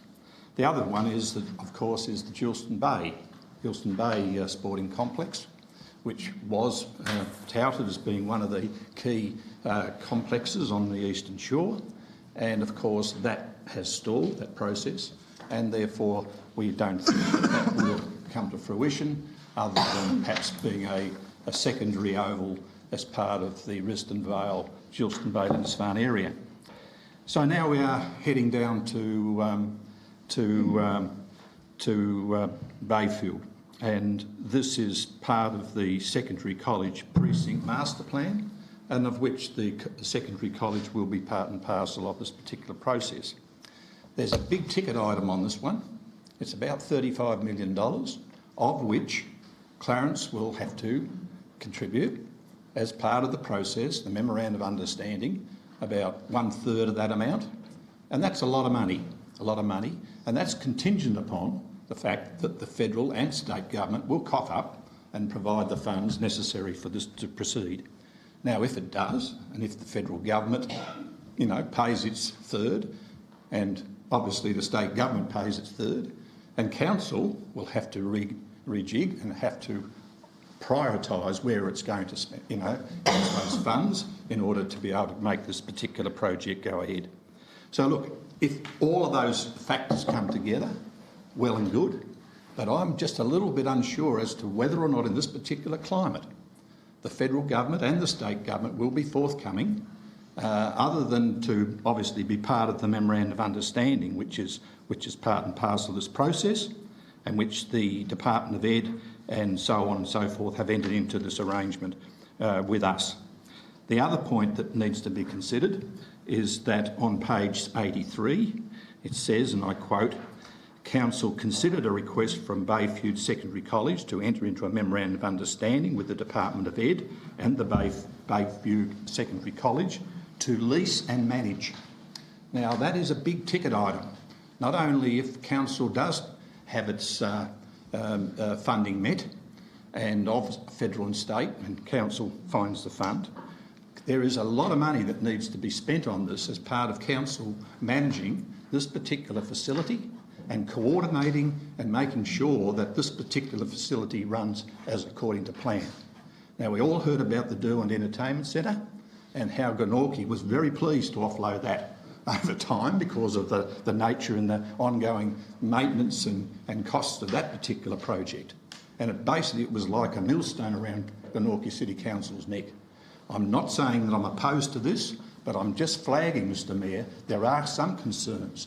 And if the state government and the federal government come to the party, then Council will have to find the money and it will have to be able to maintain and find the funds to pay the ongoing maintenance and also coordinate the user groups to make sure this is at least a return to the Council as part and parcel of the ongoing maintenance.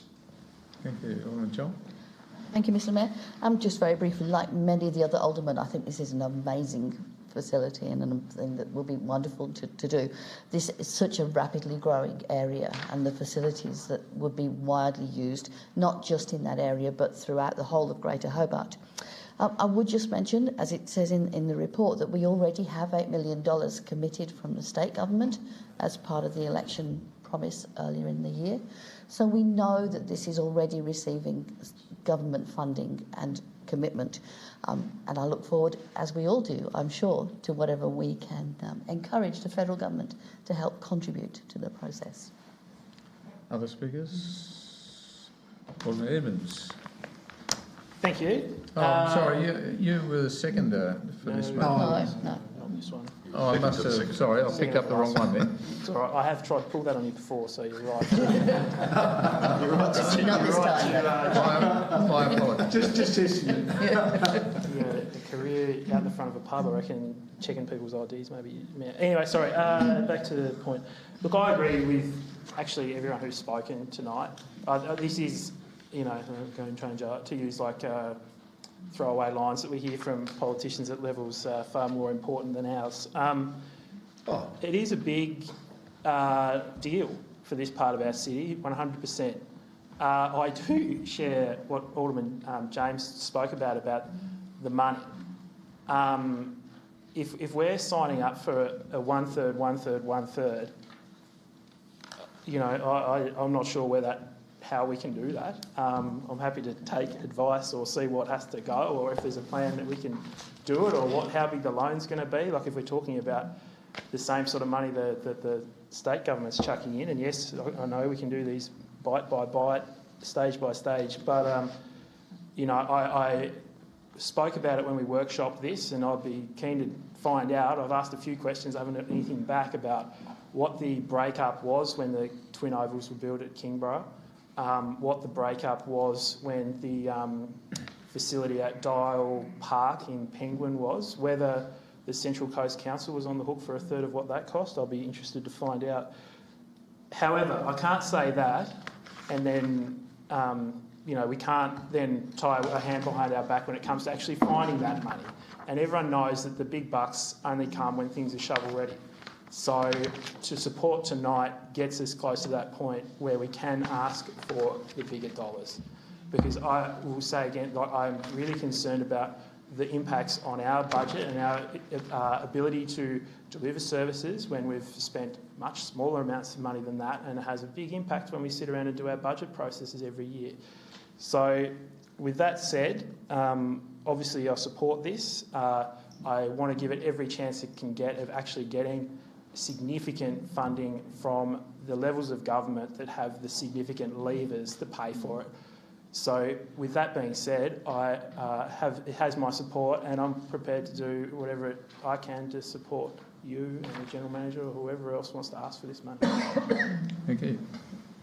Alderman Walker. Yes, look, it was a pleasing thing to come through the state election process, that commitment towards it. And I think it's great that with all the growth there, also the South Arm highway duplication was another thing and a commitment in that area. And it is, its time has come, which is great. It's a rapidly growing area. Sort of touch on the cost points, and $8 million is huge. I guess one of the ways, or the better ways to look at it, is what if you divide that by 4, and think about the small little 2 millions or even 3 millions, and how little that's getting you. The actual value of that aggregation with everything on the site is really the way to go. So we just have to think, I guess, smarter with how we go about some of our facilities, and this is the way forward. I think these agglomerations have a lot going for them. So let's hope it goes somewhere. Other figures? Okay, so right to reply, Alderman Newington. I will on this one, Mr Mayor. There's a couple of issues that have come up there that it gives me a chance to lead into doing a bit of my own grandstanding, to be honest. That's not the purpose of the meeting. Everyone gets their chance at times. At least he's honest about it. Yeah, but I mean, look, the bottom line is these days, the majority of people don't meet their physical activity and exercise guidelines. We know that happens out there in the community, and a big reason why that happens is because of the poor quality infrastructure that we have out there in the community. And the thing that really amazes me throughout the whole, COVID debate, to be honest, is that we know that the people most at risk at the moment are people who have got chronic disease, and obesity being a major one of those, and we know how much that's impacting on kids now compared to what it used to years ago. And if we're ever going to get on top of the public health crisis in terms of chronic disease, investing in this sort of infrastructure is not only important in Clarence, but it's important, virtually around the whole Western world, or for the whole world, to be honest. And if we're going to continue to have this mentality we think, oh, that's expensive, or geez, 35 million's a lot, when we don't mind finding an extra $100 million every year for, a boost in hospital treatment, and we have this, this situation where we think, oh, this year we're going to fix the waiting list on hospitals. Does anyone seriously think we're ever going to do that? At the moment, we're not.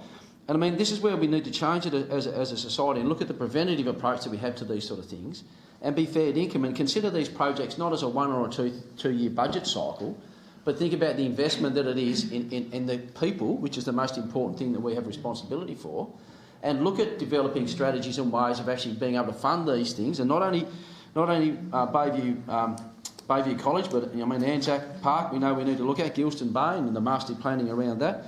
Certainly a lot of things I'd like to see at Belrose Beach and Little Harrow Beach and, Lauderdale Park, we've talked about that. So these sort of things are really critical for us, as a council, I think as a society, to start to change the way that we look at all this sort of thing and say, oh, I don't know if we can fund it. We find ways to fund other things that we deem important, whether it be the National Broadband Network or, like I said, ongoing hospital expenditure.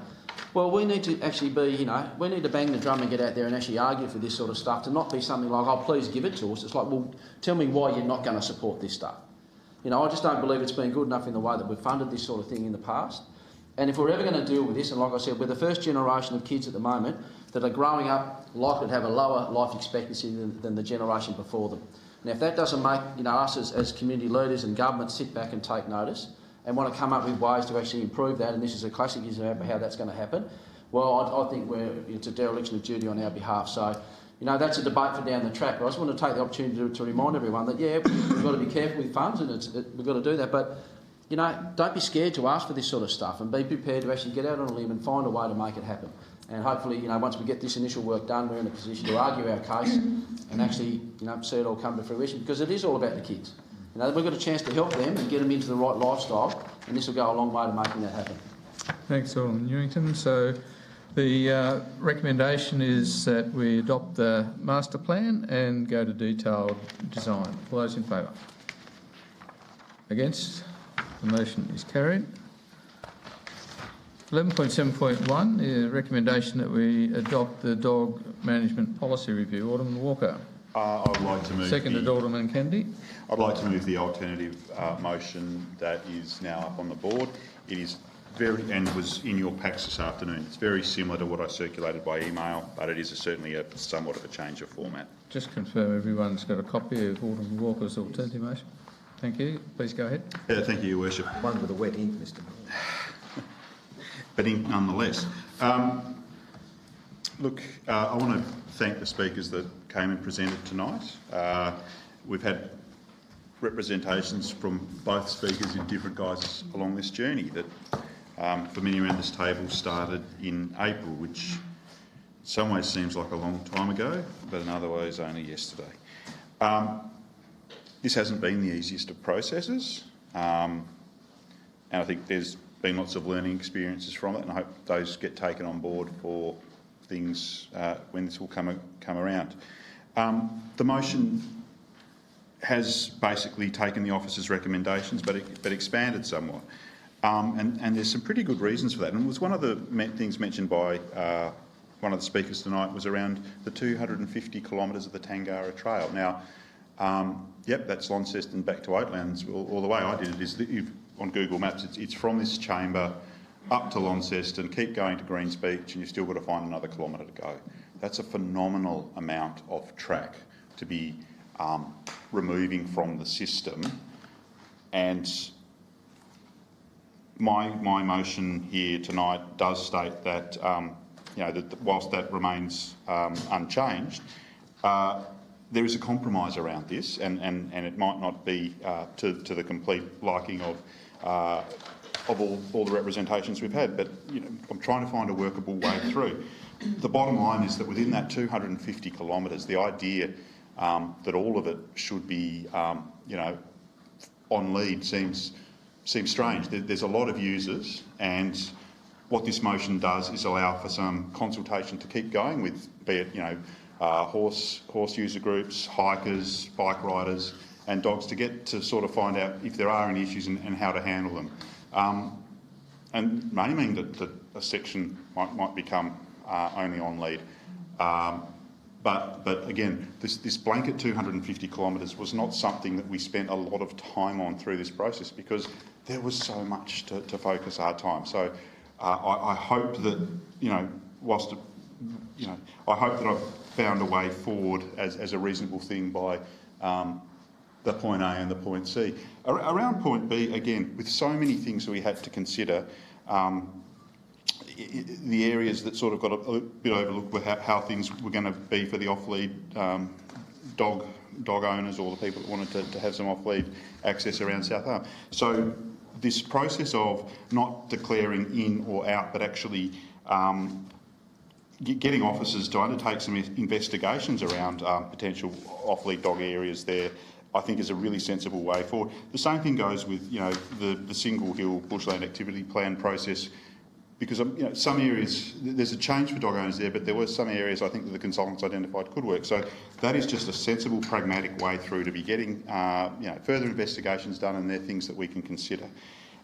I do think that we probably need to do better with greyhounds, and that's why you'll see the point there around the feasibility and costs of a further fenced area at the Lauderdale Salt Marsh Reserve for the off-lead greyhound exercise area. If we had our time again, I think putting Montague Bay Park there was unfortunate, because that's something that reality, given the existing users, the compact size, was never going to have the space or realistically work for, I think, at the addition of greyhounds. But if I had a greyhound and this was going to be an option that was coming up, I could understand that that's where I would have ticked. It's proximity, it's ambience, so that was an unnecessary, I think, cause of friction. I hope that the feasibility around that area, around Salt Marsh Reserve, will help on that front. So we're coming towards the end. As I said, I think it hasn't been an easy process, but I've taken a lot from it. There's been good things to flow from it. I think communications with some particular user groups have improved through this process. I think the formation of Sea Dogs has been another great outcome of it. But we got to the end, and again, until the officer's report is listed and on an agenda, it's hard for different groups to sort of make comments on the final points, but we have received comments, and I think I've hopefully encompassed them in a way that is fair, balanced and pragmatic. So I do seek your support, and I look forward to your input as this debate goes on. Thank you, Alderman Kennedy. Thank you, Mr Mayor. Excuse me. Not a lot more that I can add to this, other than to thank the mover of the alternative motion. I think right at the start of the process I might have said something quite naive, like let's let sleeping dogs lie and don't change anything, except for the conversations and the motion I put about off-lead greyhounds. And, excuse me again, and taking on board Alderman Walker's comments there, I take a lot of comfort with the dot point about looking at the Salt Marsh Reserve for an off-lead greyhound exercise area. I know this passionate group of greyhound owners that have adopted these dogs have looked at also some private land that they might be able to use, because they feel like with the amount of greyhounds that are going to need homes soon, the adoption rates are going sky high, they may need some additional space, so that gives me great comfort. Same with the Tangara Trail. I think there's a lot of stakeholders there that probably we need to consult with further. There needs to be a bit more evidence for me to feel comfortable in saying no to, we can't just close down 250 kilometres of trail for dogs off lead. There has to be a compromise there somewhere. And the off-lead area for dogs at South Arm, that's something that we really do need to address at some stage. But all in all, I thank Tansy and Terry for their deputations earlier tonight. They were outstanding. I'd love to see us engage further with the peak dog groups that are throughout our city and beyond, Hobart included there. And I encourage my colleagues to support this very well thought out motion. Thank you. Other speakers, Alderman Pearce. Thank you, Mayor. I do support this motion. One thing I'd like to do, though, in future, if we can, is, and we all know, now everyone's been through the dog policy once, that it probably generates more emails, phone calls and seeing people in the street. And I've probably met, over the last 6 months, I've probably met that many dogs, but I'm not good at remembering dogs' names. But look, I'm just wondering in future, is there any chance, I'll probably ask the General Manager this question, because we do this roughly every 5 years, is there any chance we can break the city up a bit more? Instead of having one big dog policy going out all at once, I just wonder if we take, say, one area and discuss that, because then we can have more consultation with certain people and dog groups. Another area, say, a couple of months, 2 or 3, 4 months, 6 months later, and then say another area, because I really think that it was a bit confusing getting emails about this area and then that area and then that area and then that area, and I would have liked to have spent more time with the people and dog owners, etc., in that area, get that right, then move on, and then move on. And it's just a thought, because, I think like everybody, we've had that many emails about this, and it does get a bit confusing at times. But look, I totally support this motion, and I do think our speakers, like Alderman Kennedy said tonight, and, Ross Common and Tangara Trail remains off-lead. I think that's quite sensible. So I'll support the motion, Mayor. Thank you. Alderman Jones. Thank you, Mr Mayor. I did circulate another motion because I thought that it would be appropriate to at least include not only the Ross Common Reserve, the Tangara Trail, but also Mortimer Bay, because there's very strong reasons why that other area ought to be included. That's Mortimer Bay, because it's all part and parcel of the scenario of having dogs off lead when you're actually not only walking but riding your horse, etc., etc. And I've done that many times on that section of the Mortimer Bay. So that's one matter that. The other thing about this motion is it's good in Part A, because it really, it doesn't go as far enough as Mortimer Bay, but at least it's ticking off the Ross Common Reserve remains off lead, which is great, and the status of the Tangara Trail remain unchanged, and that is consistent with what was decided in this place in 2015 on that particular review of the dog management policy. But what we have in B is we are fostering ongoing sort of discussions and highlighted key areas within the city which may continue to have the dog policy under review and ongoing. And we don't need that. What we need to do is to sign off. You know, someone rang me today and said, "Richard, you're a straight shooter." And I said, well, I am a straight shooter when it comes to not creating extra work for the officers. And this is exactly what Part B is doing. It's going to create a false sense of what the dog management policy 2021 is ongoing.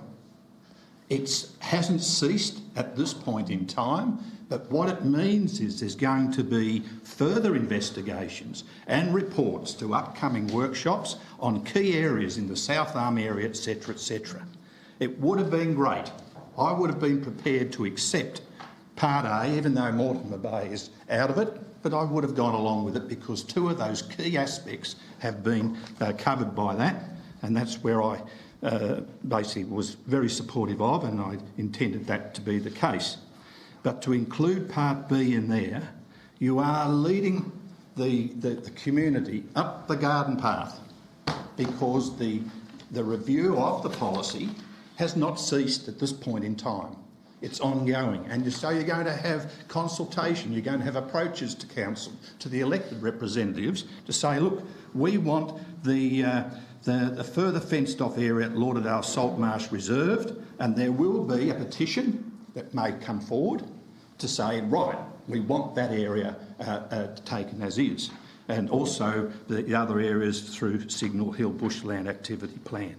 What we need to do is to sign off on this thing. We need to sign off and not perpetuate the review of the dog management plan for the next 12 months, because we are just going to get ourselves into a corner, and it's going to be very difficult when we receive a petition under the Local Government Act and its requirements for us to act or make a decision, and therefore we're going to have this sort of forum where there will be members of this chamber for a particular change and those that may not necessarily see the benefit of it. I really want to support this motion, but at the end of the day, I would support Part A, but I really think that Part B is leading us into some uncharted areas which we will still have be approached because we have dropped that Part B in there, and that has made it very, very difficult for us to tick off this and therefore make a decision and look forward to the next 5 years when we can improve upon this and so on and so forth, as we did in 2015. 2015 was a major success, in my opinion. But this particular motion is really leaving the door wide open for further consultation, for further changes, further lobbying, and also for the extent to which a number of us will be approached, and we will have the division within this place to change these things, because this is basically asking the officers to follow further investigation. Thanks, Alderman Jones. Other speakers? Alderman Edmonds. Thanks very much. Alderman Walker talked about, I think, learning experiences, and I would just say, indeed, for us, but also for the organisation, the way that we go about this. And I think there's plenty we can learn ahead of, is it 2026 now that the next time we'll be doing this? I think that even to the point where, to begin with, I think it was Alderman Kennedy and myself basically said, nope, no changes, because it had been put out there, and again we sort of said, okay, let's get it out there for consultation, and it just had rocked the socks of so many people that like it was just, we're better off just not worrying about it, just going back to 2015, which wasn't here for, but definitely has a vibe of peace in our time about it. Now, through a very, very long process and hard work from people who work here, people around this table, people in the community, people in the peak dog bodies, we've got to a point, and with these amendments, where we can, I think, sign off in good faith. I understand where Alderman James is coming from, and I don't want to say but with the line in the sand about this policy, because obviously it's all the divisions of the beaches that were one of the things that fired people up. But I do kind of think that those are loose ends that can't wait 5 years.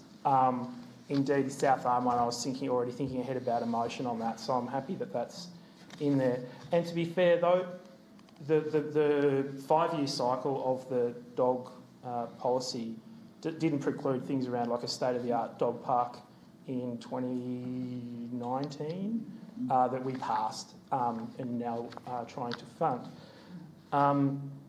You know, there's still work to be done, and I'm happy to support them in terms of their loose ends that I'd like to see tidied up before 2026.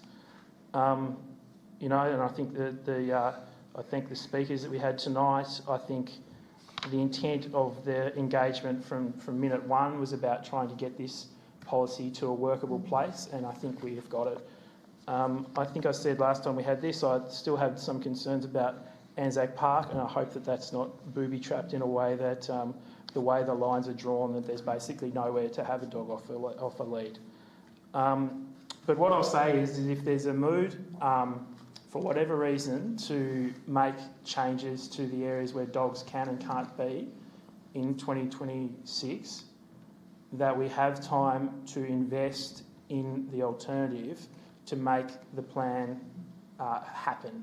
I think if we were sort of telling people they had to be off this part to go here, but there was nothing there, they had no reason to really want to, for instance, at Anzac Park. So it was a lot of work, and not, you know, I mean, we had plenty, but obviously in the community there was a lot of work. We had the rallies, our emails have been bombarded, and that's like passionate people trying to put a policy position across. It's not ranting and raving. And I think for the most part, the debate's been pretty respectful. So I just think that hopefully we can continue to improve and do it better next time, but we've got to a place now where I'm happy to support the current amended motion. Thank you. I'll respect Alderman Mulder. Thank you, Mr Mayor. This is a perennial problem. It's been perennial is annually. It crops up every 5 years, I should say. A quinennial. Mr Mayor, I think we come at this around the wrong way. We look at our city and we say, here are reasons why a dog should be allowed off-lead here. If we came around it the other way and we said, here are that the whole city, we start with a blank canvas and say, dogs are allowed everywhere, and then we find reasons why they should be banned altogether, or they should be on lead. And then you get down into the level of, well, should the Tangara Trail be there? Is it a risk? Is it a danger or a nuisance to others? Is it a risk to wildlife? And those sorts of judgments could be then applied. And if it doesn't tick any of those boxes, then it's off lead. So, you know, I think if we came around it that way, instead of finding reasons they should be off lead, we should be finding reasons why they should be on lead or barred. And I think that might solve it. But in any event, I'm not as perturbed by Alderman James about having this conversation continuing. I think it's an appropriate conversation, and it's like all of our policies. We might like to think they're fixed in stone for a certain period of time, but circumstances will change or issues will arise where we think it's appropriate to review them, and we review them in workshops by all means, but we also need to review them by the relevant stakeholders. And Alderman Pearce, I think you're spot on. You know, we should pick it area by area and go and consult. What's the appropriate dog management policy for this area, and ask the people who live in that area what they think the appropriate dog policy should be for their area. And I think that's a very good approach, and I commend it. So I'll support this. Thank you. There being no other speakers, Alderman Newington. Yeah, thanks, Mr Mayor. Look, I mean, this is, as a few other colleagues have said, it's a pretty complex issue. You know, things change in terms of the increased population density, which means that there's more dogs, more people, more cars, more bike riders, more horse riders, and all that sort of stuff. And I mean, you know, it's important that we change. There's also changes in expectations in relation to the way that we manage bushland settings and natural environment and native fauna and you know, those sort of things have you know, changed significantly in recent years. You know, but we have to do this. You know, I mean, it's something that we need to do legislatively, but also too, it is the right thing to look at.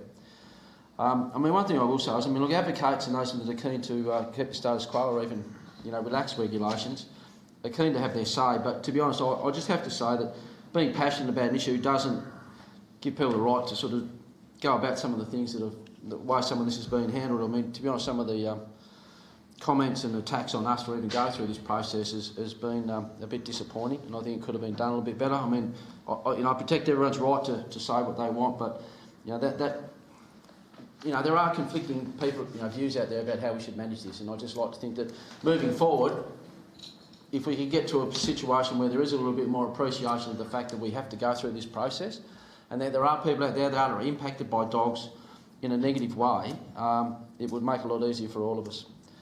You know, I certainly agree that there needs to be more dog parks, and that's a critical factor that we need to consider in relation to the funding of some of the sport and recreation infrastructure. No doubt, I'm certainly in favour of doing that. I mean, you know, I'm a bit disappointed too in the fact that, you know, we should have got to this point in a workshop setting rather than pull it out the last minute today. I mean, I understand what's happened, but I mean, it's not my preferred option. You know, I mean, I'm disappointed in the fact that Anzac Park is being proposed to be left off lead with our main trail, coastal trail, running through the middle of it that's on lead. And if someone's on a bike riding through the middle of that and the dog's running all over the place, they're not going to know where the 2 metres starts and stops. And I think that's a safety issue, and these are the things that we need to consider. So, and plus, you know, I've made my feelings quite clear in relation to the respect issue for the monuments and some of the historical importance of that to the ex-servicemen and the wider community. And I would have liked to have found a way to have an off-lead area on the part that was proposed and an on-lead area, you know, in the actual park. But I didn't think there was enough numbers there to do it, so I didn't put up an alternative motion to go to that park. But I still wanted to put that on record that that's what I believe. But I mean, there's aspects of this that I'm probably comfortable with too. But I mean, when I listen to Alderman James's comments about we need to put it to bed or it's going to be another 3-year cycle. We're going to be debating this for a long time. But look, at the end of the day, I think I'd probably sit more in that camp where it's like, well, we made a decision, we had a chance to debate it before. If we keep debating it and putting more work on the council officers, we'll be going round in circles a little bit longer. So, look, if the majority support these changes, well, I'm in the minority, but I think at this stage I'd probably say I'd prefer to go with the stuff that we'd sort of discussed and debated and come up with is what we're going to do before. Alderman Walker, right to reply. Well, that has come quickly. I thank everybody for their input. It's been a debate, and there have been points that we've disagreed over, but we've actually disagreed over them pretty well. People say politics is the art of the possible, and I find myself in a peculiar position tonight quoting Golf Whitlam, who once said, only the impotent are pure. And what he was referring to there was people settling for 100% of nothing, ending up with a lesser result, but feeling pure about it. And is this motion my obelisk of purity? No, it's not. This is a place put through to try and strike a reasonable balance, and I think this motion does that. We had so much to consider. There was so much for the officers to bring to us, and we deep dived into some areas. But you know, we're about to vote on this, and I'd ask you to reflect just how much time around the table did we talk about Tangara Trail, the 250 kilometres. How many kilometres did we actually go through on that issue? This is huge. This is a very big change that was proposed to happen, and I think what I'm trying to do is find that balance that says there may be some need for some changes, but the wholesale change is totally unacceptable. And again, through this whole process, those other areas, the South Arm off-lead issue, the greyhound deficiencies, and around Single Hill we didn't properly address. So I hope that this has struck the right balance. I thank all the contributions made by members of the public throughout this process, and I think for all the challenges of it, I think we're the better for it. I implore you to support this motion, and bottom line is that yes, we are going to have to talk about it more in a workshop, but there's nuance around this, and actually this is our job, so we should just get on and do it. So the motion before the chair is as depicted on the screen. All those in favour? Against? The motion is carried. Moving on to 11.7.2, notice of motion to lease public land, South Arm Peninsula Menshed. Thank you, Alderman von Berto. And seconded Alderman Bromley. Bromley? Thank you. This motion is pretty self-explanatory. I would just like to point out at page 167 that, as the Alderman would be aware, a land use planning permit has been issued. It did go to RIMPAT on appeal, and I'll just read the permit requirements as to the amended plans, and it notes the following: that there's a replacement of the southern side door with a solid core door with drop seals and gaskets, replacement of internal plywood wall finishes with sound check plasterboard or equivalent, replacement of 10mm ceiling plasterboard with sound check plasterboard or equivalent, and replacement of the roller door with solid core doors with sound attenuating seals. Obviously, all of those requirements relate to the issues as far as noise is concerned. It also goes on to note in 2.9, the permit also requires the men's shed to ensure outdoor lighting is located, designed and baffled so that no direct light is emitted outside the boundaries of the site, and the hours of use must be within 8 to 8 on Mondays through to Fridays inclusive, and 9 to 6 on Saturdays and 10 to 5 on Sundays and public holidays. Once again, that's in terms of noise, attenuation and amenity issues. And 2.10, the permit requirements will be included as conditions of any lease agreement with the men's shed.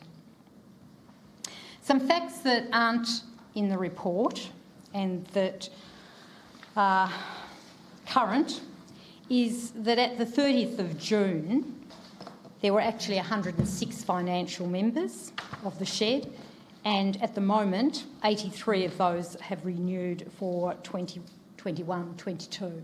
So it has a substantial number of members. Its AGM was held on the 26th of September, and there were 40 members and guests present. In terms of funding, there's been $32,000 fundraised by the members and the community, and there is $53,000 promised from the state government, and there is now, and it was announced on the 8th of October by Senator Duniam, there is $80,000 promised, or nearly $81,000 promised, as far as the Federal Building Better Regions Fund is concerned. So in total, that's $165,626 that is available for the building of this particular community facility. So I'm very hopeful that when this does go out for advertising, that there won't be any objections. And if there are, I think we need to look very carefully in relation to what is being provided as far as this facility is concerned and the benefits as compared to the risks. Thank you. Alderman Bromley. Thank you, Mr Mayor. Well, finally, we're nearly there. SAPRA, who have been agitating and lobbying for this for some time now. The South Arm community, who have been working hard over recent years, and Alderman von Berto just referenced $165,000 that they've raised. You can only need to go to a SAPRA meeting, to the South Arm Community Market, to the RSL Club, and you won't leave there without some person grabbing you to sell the virtues of Men's Shed down at South Arm. This will be fantastic for the community, absolutely fantastic. And to Kerry Scrambler and SAPRA in particular, who have been leading the charge on this, I say well done, well done. And most importantly, as Alderman von Berto just referenced a moment ago, the conditions here are such that we will not see a repeat as we have with the skate park in that part of the world. Or indeed what has been an issue with the Harriman shed over the years as well. The noise will be appropriately dealt with. But most importantly, Mr Mayor, this is a step in the right direction to deliver the men's shed for the South Arm Peninsula community. It's been a long time coming, but to those people who have been working over the years for this, I say well done, thank you and good luck. Thank you. Other speakers? Alderman Walker? No, Okay. Alderman James? Yeah, look, I just would like to rise and make the point that a number of us did have some concerns regarding the noise that would in fact be emanating from this particular development, and quite rightfully so, the conditions, I believe, and as Alderman von Berto has just read to us on page 167, and the extent to which the conditions have basically and have, I think, directly made this development, the shed, the building and the soundproofing, as you would call it, appropriate in those 4 dot points on page 167. And that was one of the hurdles, I think, that we as a council and also what the community, notwithstanding there were only a couple of representations and they appeared to be, or they were from the 2 properties immediately adjoining the proposed men's shed, and they appealed that council's decision, but they were on, as I understand, on the bases of the sound and the noise that would come from the operation of this particular. And we did have some concerns, as I understand it, from the Harrow men's shed, and that was addressed accordingly. And that has, I think, has proved its worth insofar as the changes that have been made there. There is still one little hurdle to get over. As we know, the land is classified on page 167, 2.12. The land is classified as public land, and for council to lease this land, it is a requirement in accordance with the Local Government Act that the intention of the lease be advertised. And so again, there is an opportunity, and as I know, and as you know, Mr Mayor, over the years, I've always been in favour of public or community consultation, and even to the extent to which this lease of public land, public land for council to advertise and send it out to the community. So once we get over that step, I think this will be a tremendous community asset, and it's ticked the boxes of sound, noise, attenuation, and as soon as we can get this built on the skate park, the better, because then that will make the mix of that for the community, for everyone, even those adjoining landowners that are adjacent to the skate park, and also for those landowners that are adjacent to the men's shed proposal. I support the recommendation. Thank you. Other speakers? In that case, so right a reply, Alderman von Berto. I'll put the motion. All those in favour? Carried unanimously. And could we recall Alderman Kennedy, please?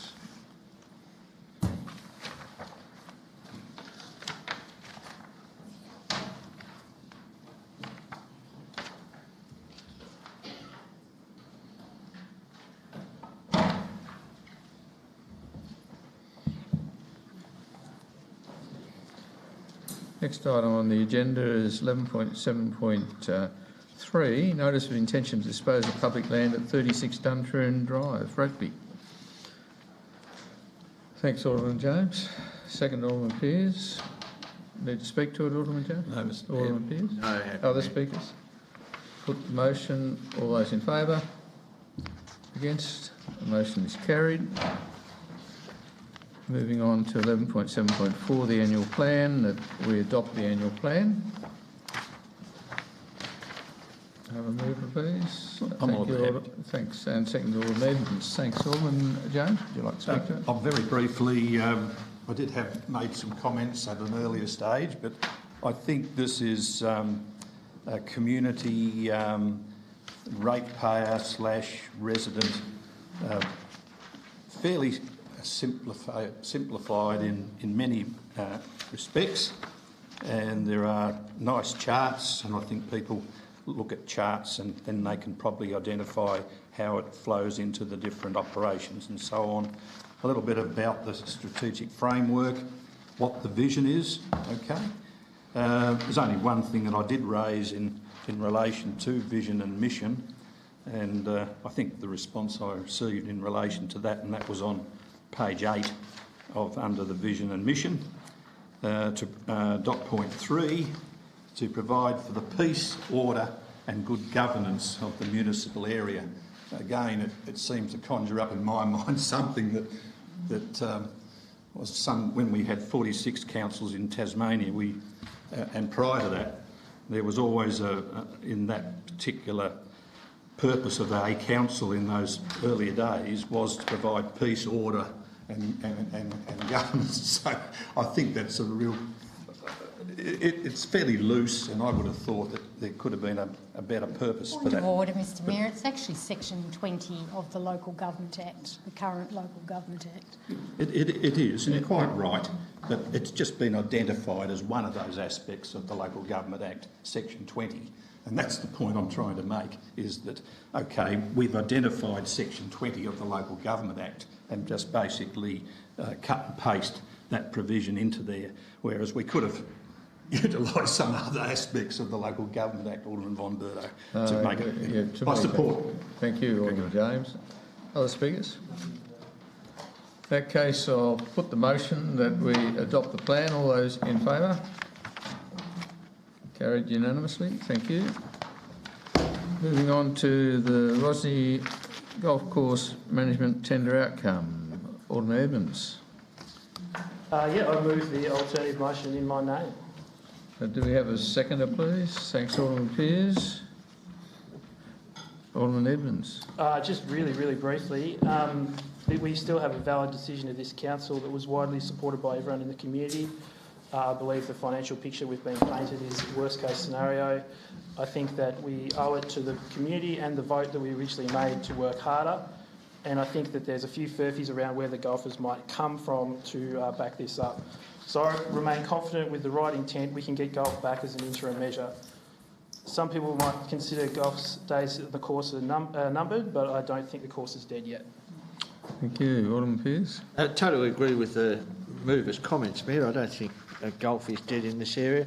One of the things that did annoy me somewhat with the tender we put out is it was only for 3 years, and I think that's ridiculous. By the time you build something up, it takes longer than 10 years to do so and to really make a profit as we want to see this venture go ahead. And look, so many people said to me, we want the golf course. And that's one of the reasons why it said in any future consultation of the City Heart project. Well, as I said at the workshop, that I think the other part of the City Heart should be delayed, and the reason why I say that, because there's hotels that may be built, may not be built, could change a lot of the dynamics. So I think really what we should be trying to do is maintain a golf course on this site, and that's what people have been telling me. They want a golf course there, and I think we should do every endeavour to have one. Thank you. Other speakers? Alderman Walker. Thank you. I note the alternative motion and again compare it with the motion that was listed in the agenda.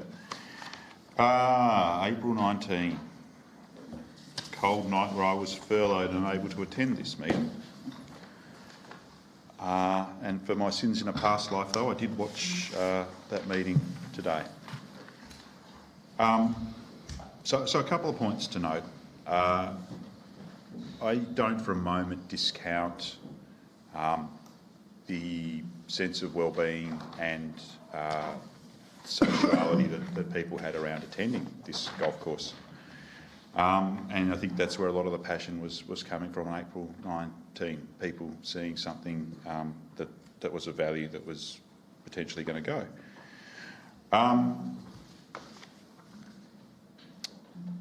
But here we are. And it's fascinating to watch that meeting. It's fascinating at an hour and 14:30 on YouTube as really between that and 1 hour, 1:19 and 38.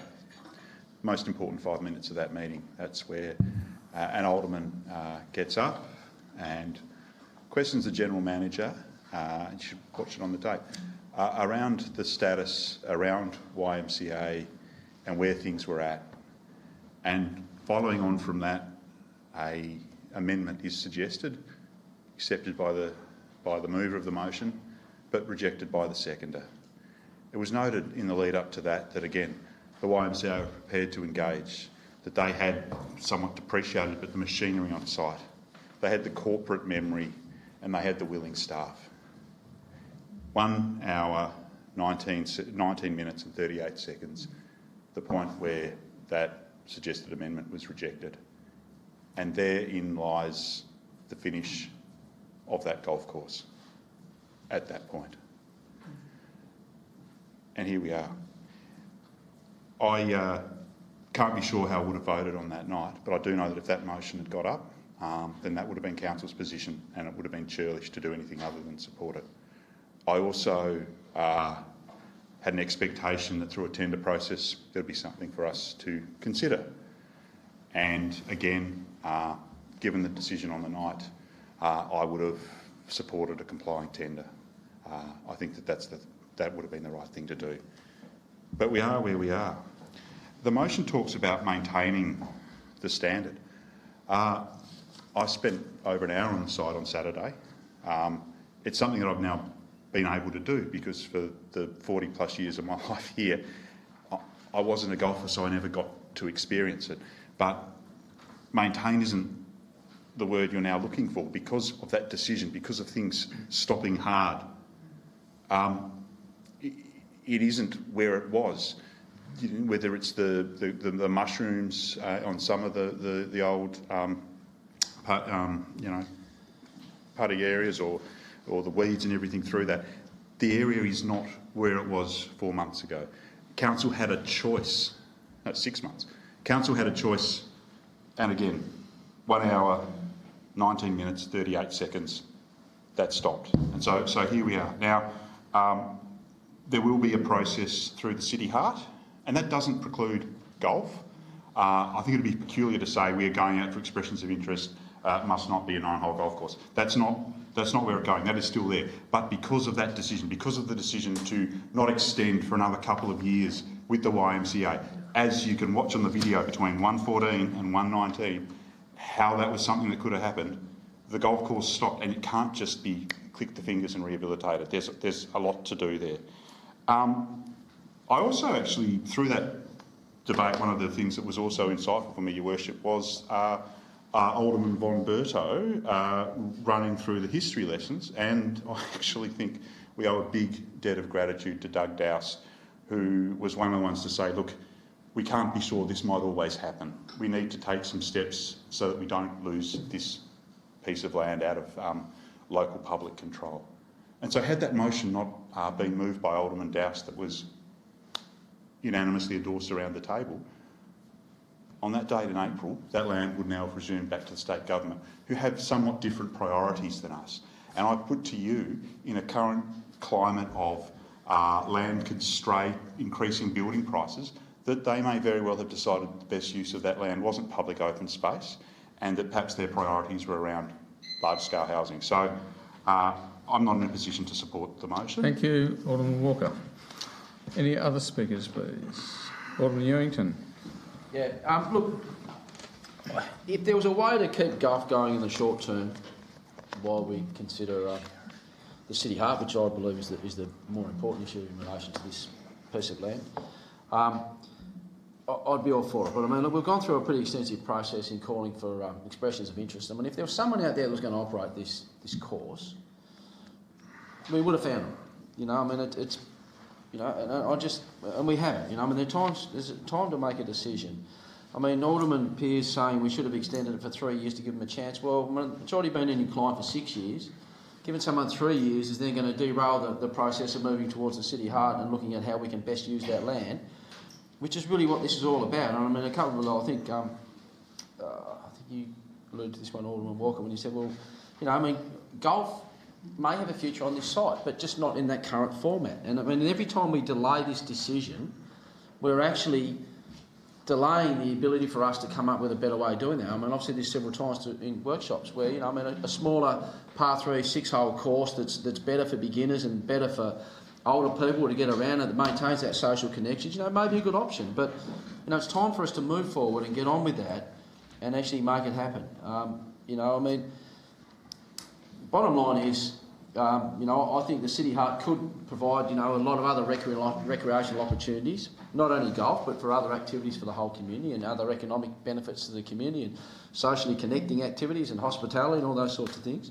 You know, if we can find a way to get golf on there, I really support that. But, you know, this is run its course. I mean, and as Alderman Walker just said, I mean, yeah, I've had a look over the course as well, and I mean, to bring it back or maintain it and, you know, maintain the rest of the site and the greens, I'm just not prepared to do that right at the moment. I mean, we've gone through a process. We did get an operator, you know, and the proposals that we got back certainly didn't look promising in relation to the financial implications in terms of achieving that objective. So I think it's just about time we bit the bullet, moved on, and got on with what I think is the bigger issue, which is what's the best use of that site as a whole to the wider community. Thank you. Alderman James.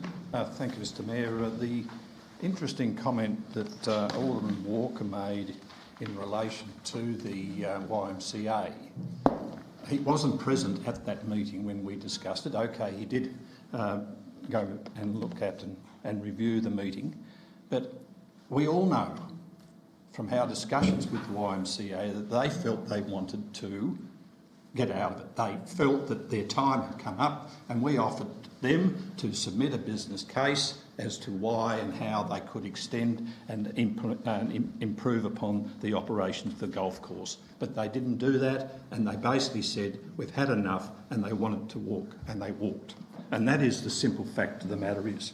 And if you had been present at that time, then Alderman Walker would have been well aware of the discussions we had with the YMCA leading up to that point. Point of purpose. Just hold it for a moment. Got a point of order. We have a videotape of that, and between 1:14 and 1:19, I would draw everybody's attention to the response of the General Manager to questions asked about the YMCA at that time. That is not the case, as was videotaped. Alderman James, please be cognisant of the recording. I'll be cognisant of it, and just to confirm the fact that Alderman Walker wasn't present at that time we discussed this. The other thing about this is that we have a motion on the books. We have a motion on the books, and there's no way in which we have actually revoked that decision.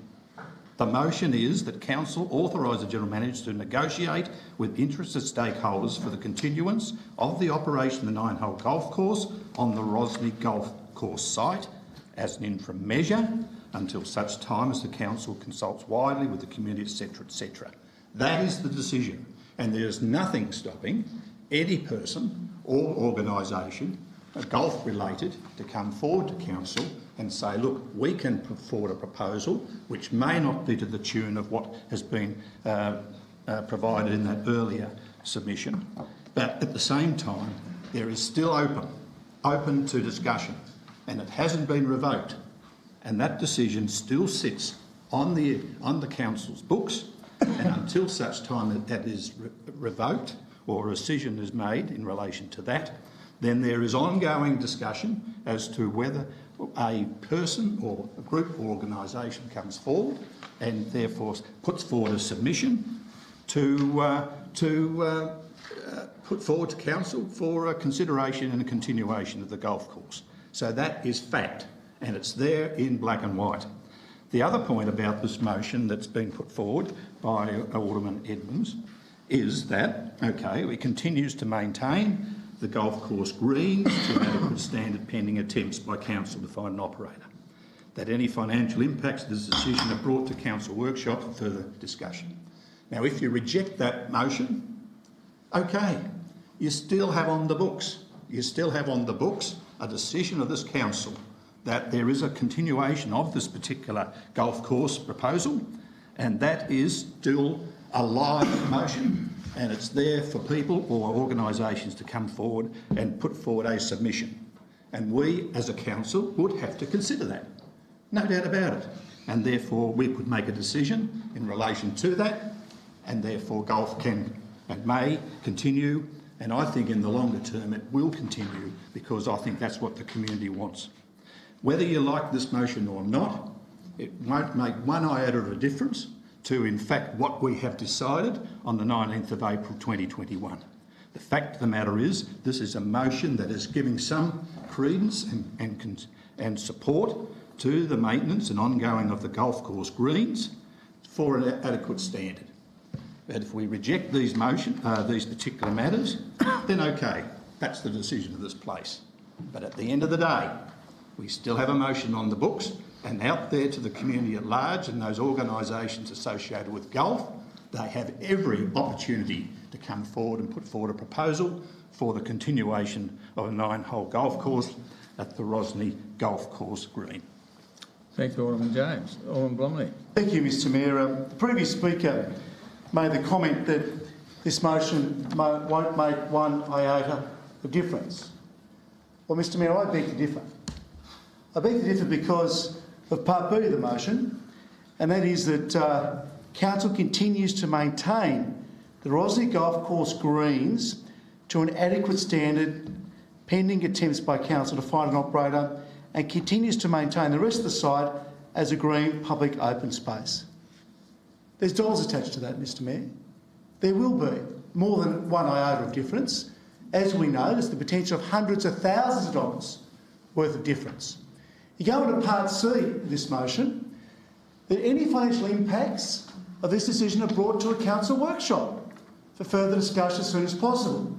So we decide in B that we're going to take this action, not knowing what the costs will be, and then Part C, we'll tell you at a workshop what the cost to ratepayers may be. And we know, Mr Mayor, because we've run this process, I don't know how many times the General Manager and his staff have to continually revisit this matter over and over again. As Alderman Newington said, if someone was out there that was willing to take this on, they would have done it. Because frankly, we're bending over backwards to provide them with every opportunity. But where we balk, Mr Mayor, is when it turns around and costs ratepayers hundreds of thousands of dollars a year. And we know we're only working on a timescale here of 3 years. We know that.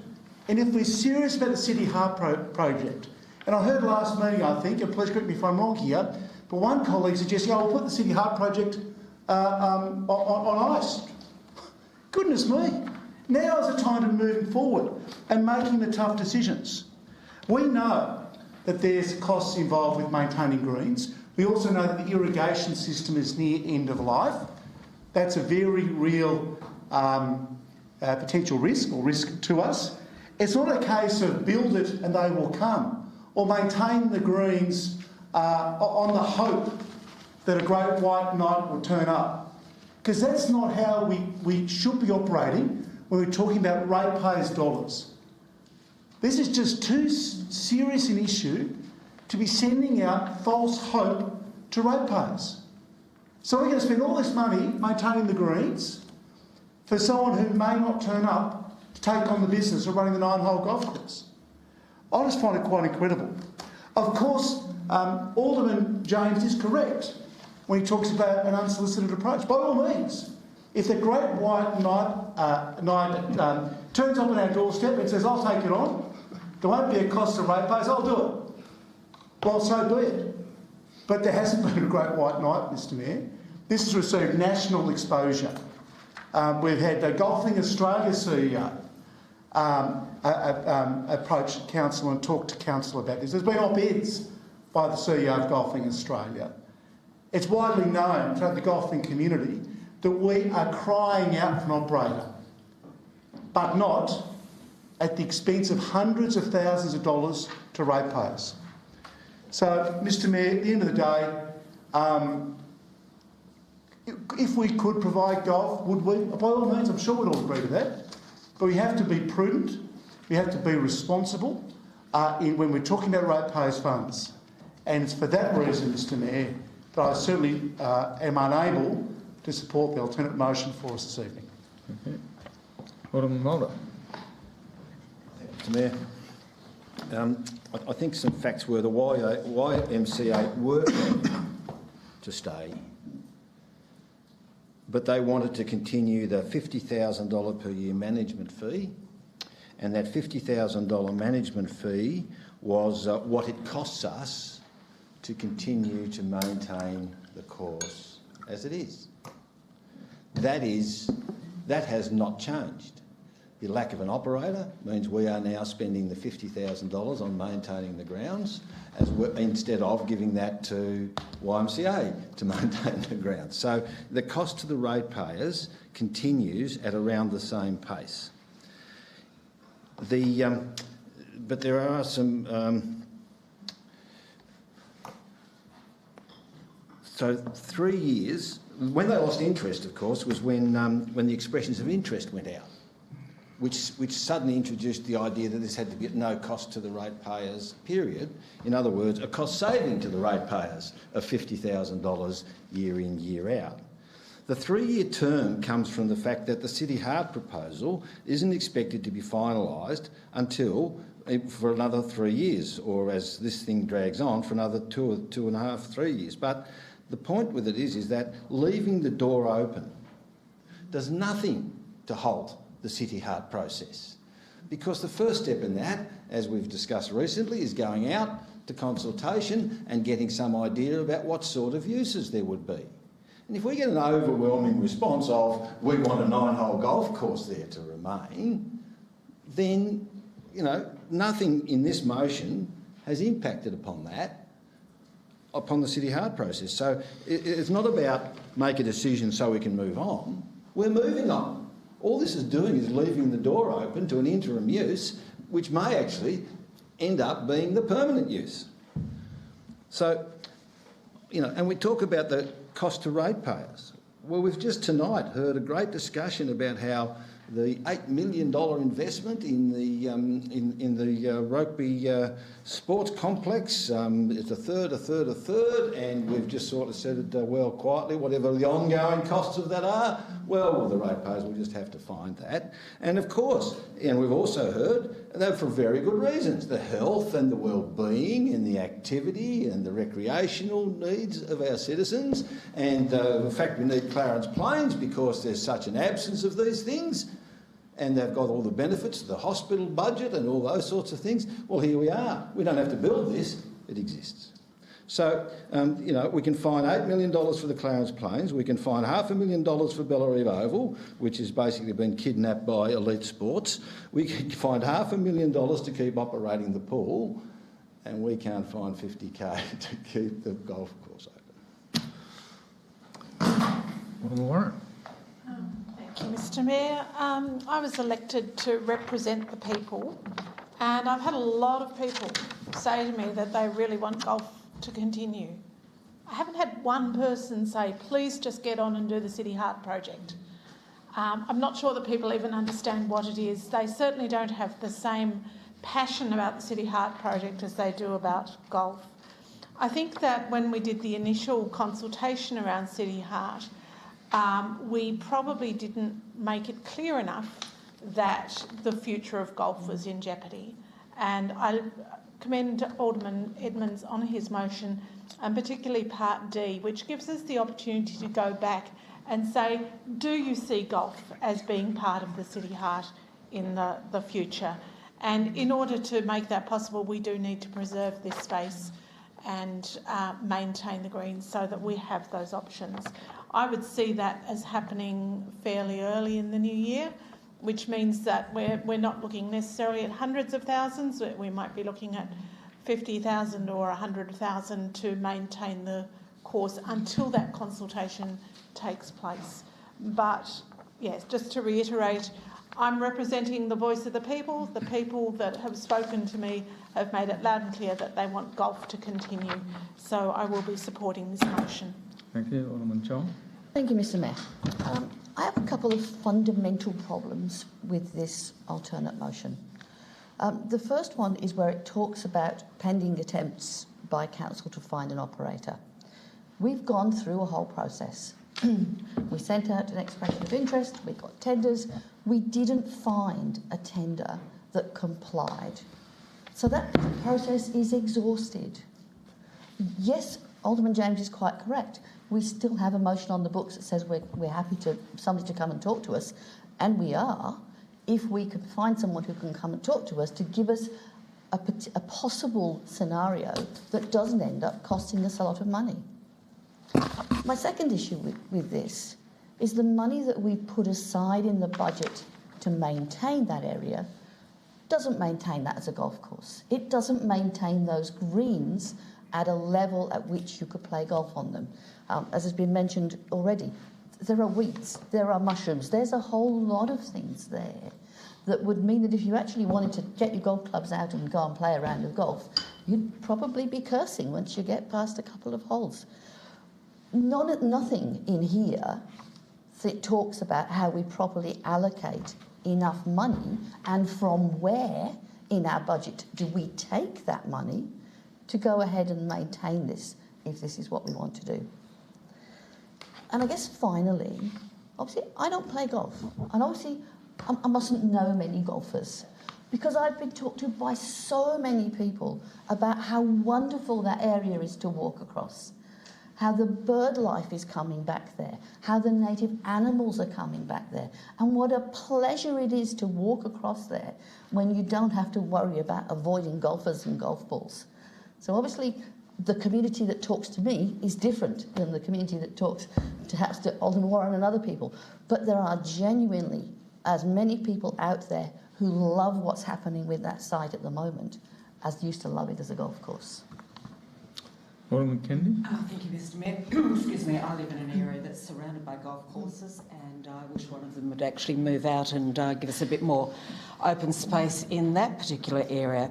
However, I have a very strong connection, I believe, with this community, and I know a hell of a lot of golfers and a lot of golfers that cannot afford to join the clubs that are surrounding the area that I live in. I think one of the biggest problems here is that unless someone can be guaranteed a time frame of more than 3 years, no one can get a new business up and running in 3 years. It takes 5 years to find your feet, and then 7 years the business is really starting to work on its own. I've stayed true to my course, pardon the pun, with my thoughts on this, and I will be supporting this motion. Thank you. Mr Mayor, I won't be supporting this motion. And I've given my reasons on lots of occasions, so I'm not going to go through it, and it's nearly 10 o'clock, past my bedtime. And so just to say that I support very strongly what Alderman Ewington and Alderman Blomley have said, because it doesn't make any sense to me that we would support this motion with B and then go to a workshop with C to determine what the financial implications are. Through you, Mr Mayor, could the General Manager give us any indication of what the cost would be? I'm sure he probably can, approximately, because we have toed and froed on this for months. Is that possible at all? Through you, Mayor. My recollection is that within the report we said in the order of $150,000 to $200,000 to run the course for a year. Thank you. Yes, you did. You remind me of that. And so with that in mind, I will actually foreshadow the officer's recommendation if this motion is not successful. Thank you. Alderman Edmonds, right to reply. How could we say with a straight face that it's going to cost $150,000 to keep the greens ticking over as we've arranged to do? Even the report, all the big financial stuff from everyone around the table, funds of $50,000 for maintenance are approved in the 2021-22 budget. These funds have been partly expended maintaining the land since 1 July 2021. I want to go back. I think we'll just hammer this one out. There's money in the budget to maintain. If someone had the guts to come out here with a motion to shoot golf in the head, we are still going to have to pay money to maintain that site. I mean, where's all our prudent financial discipline about that? You know, it's just ridiculous. It's just glib excuse making. The picture that we're painted, if we want to talk about that $150,000, if we might as well start there, isn't for maintaining a few greens, Alderman von Berthold. Alderman Evans, to the chair, please, rather than directed at the Alderman. It was the worst case scenario painted for if we were to get an operator who had showed interest, which comes back to the question where people said, you know, if there was someone out there, they'd come forward. Well, someone has come forward and they've given us a picture under the most risk, which has provided the easiest way out. You know, let's look at a few facts. The will of this council, and Alderman Pearce referred to this, is that golf continues and we seek an operator for the interim period. No alternative motion has come to say anything otherwise. This motion or this report is probably trying to kill that via the back door, but it still doesn't name it up. It's just the cut 927 in an attempted death by 1,000 cuts. I mean, this process has been mired in excuse-making and tangled in knots since day one. And all of us who passed that motion know that is true. And we want to talk about the YMCA. Well, the best example of that was when we were offered a special council meeting to continue the YMCA, and it was rescinded within less than 24 hours. Now, I would like to know when we've ever had a special council meeting flagged with aldermen and the phones haven't been picked up or it's been pulled off the table within 24 hours, because I think that's a pretty ugly precedent for other issues going down the road that was pulled off the table. The maintenance stuff, financial implications. It's already costing money to look after. The money's in the budget, as is spelled out in our report. I mean, what do people want? You move B, you've got to figure out how you're going to pay for it. I don't know what the numbers are in that financial implications in the report, so you add point C so we can actually discuss it. You know, and I guess I asked the question, what do you want? Well, people just want this to go away. Well, until someone actually comes out and says this is over, it's not going away. You know, people talk about City Heart and the audacity to say that we should stop City Heart. Well, I've been saying it for 18 months. We should pump the brakes. I don't know what it's achieving for our city. We've got a lot going on. We've got a lot of money going in a lot of directions. We've got rates to... Thanks, Alderman Evans. So the motion before the chair is the alternative motion that's displayed on the screen. All those in favour? Against? The motion is lost. Foreshadowed motion. Alderman von Berthold. Do I have a second? Thank you, Alderman Blomley. Do you wish to speak to the... No, thank you, Mr Mayor. Any other speakers? If the intent is to kill this golf course, then someone should move a motion to kill it. This sort of meek two-point recommendation that tries to sort of just, you know, hide behind weasel words is not enough. And if we think that as was already referred to, a pretty meek-looking motion at 10 p.m. at a council meeting is enough to finish golf off, I think we've got another thing coming. So I'd encourage colleagues to vote against what's in the report and leave the pending decision from April 18 as the council's position until someone decides to change it. Other speakers? Alderman James. Again, I endorse the comments of Alderman Edmonds and believe that if this particular motion is lost, then we still have a live decision of council, the 19th of April, which would allow a developer or an operator to come forward and present what they may or can be able to do in the way of the continuation of the Rosny Golf Course. Other speakers? Alderman Ewington. Yeah, well, I'd probably agree with Alderman Edmonds there in relation to making a decision and stating exactly where we stand. Because, I mean, without having it specifically in there, I think that's where we are at the moment. But, I mean, look, what I will say, Mr Mayor, is that sometimes you just got to accept that there's not enough support there to get something off the ground. That doesn't mean that, you know, we're a bad person or the staff have got it wrong or anyone's got it wrong. It's just that there's just not the support there to do it. It'd be nice to think that, you know, people can recognise that rather than just keep flogging a dead horse, to be honest. You know, I understand people get passionate about certain things and want to see it happen, but it seems like it's just not there. I mean, if there's a, you know, down the track, if we want to put a motion up to make it even clearer, well, if that's what we've got to do, that's what we've got to do. But, I mean, it's quite clear at the moment that the support's not there to put any more money into the golf course and to move forward with the other things that we've got earmarked. Any other speakers? Right of reply, Alderman von Berto. Thank you, Mr Mayor. I think it needs to be noted what the heading is of this particular item and what the report refers to. It is the Rosny Golf Course Management Tender Outcome. It is purely and simply that. It is not about whether we are killing a golf course and the ability for people to play on that golf course. We had a tender process and we didn't get a complying tender. That is what this particular report is about. And so point A says the council notes the report. Surely we note that. We know it to be a fact. We've been given that information. We've been provided with a great deal of information in relation to that. And now this report formalises that. And Part B says that Council notes that the General Manager will continue to maintain the site as a green public open space within the limitations of the current approved budget. It is purely and simply that.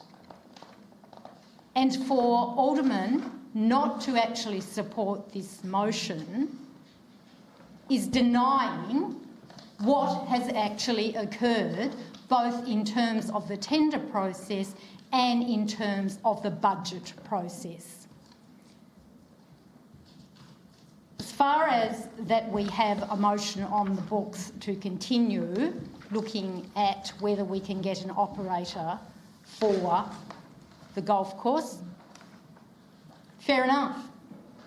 And yes, fair enough that somebody, one of the aldermen, if they so desire, can put forward an alternative motion to that. But at the moment, we are looking at this particular report and this particular recommendation, and I implore the alderman here to unanimously support this as far as the staff are concerned. Thank you.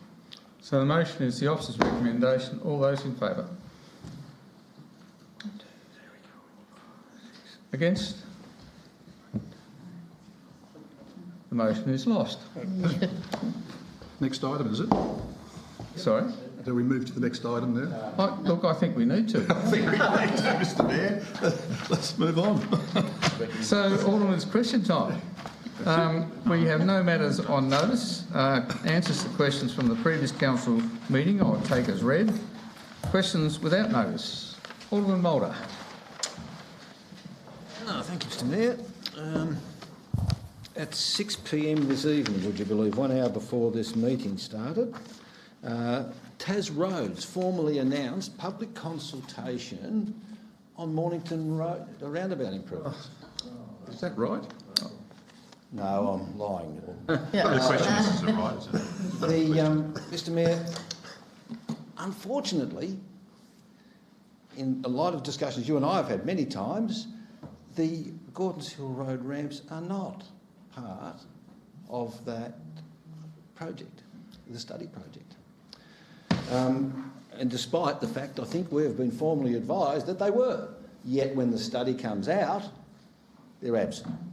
Mr Mayor, my question is, could you use your good officers to find out the status of the Gordons Hill Road ramps, given the fact that these are such, that it is such an integral part to the solution of the Mornington roundabout, whose problem is Cambridge Road, whose traffic volumes would be rapidly decreased by the thing. Once again, we have one of these studies, Mr Mayor. We're told one thing, it's in, it's out, it's in again. They were at the point of going to consultation, and at the risk of making a speech, I would ask that you find out what the formal position is and are they in or out, and if they're in, why aren't they in the study? Yeah, pleasure, Alderman Mulder, and I'll pass a briefing note around once I've ascertained the facts. Thank you, Mr Mayor. Alderman Kennedy. Nothing from me, thank you. Alderman Ewington. Alderman Walker. I'll try and tread gently, noting the constraints of the maintenance budget for the green area that was formerly the Rosny Golf Course. I think for a lot of the community, the default way to enter the park is through near the golf course club rooms. At the moment, if you go there, it's not in its finest state, and I think there's the word sort of closed across the gate, which is technically true in some senses, but I'm just wondering if we can look at perhaps making it more obvious to the community that it is publicly accessible to all now. General Manager.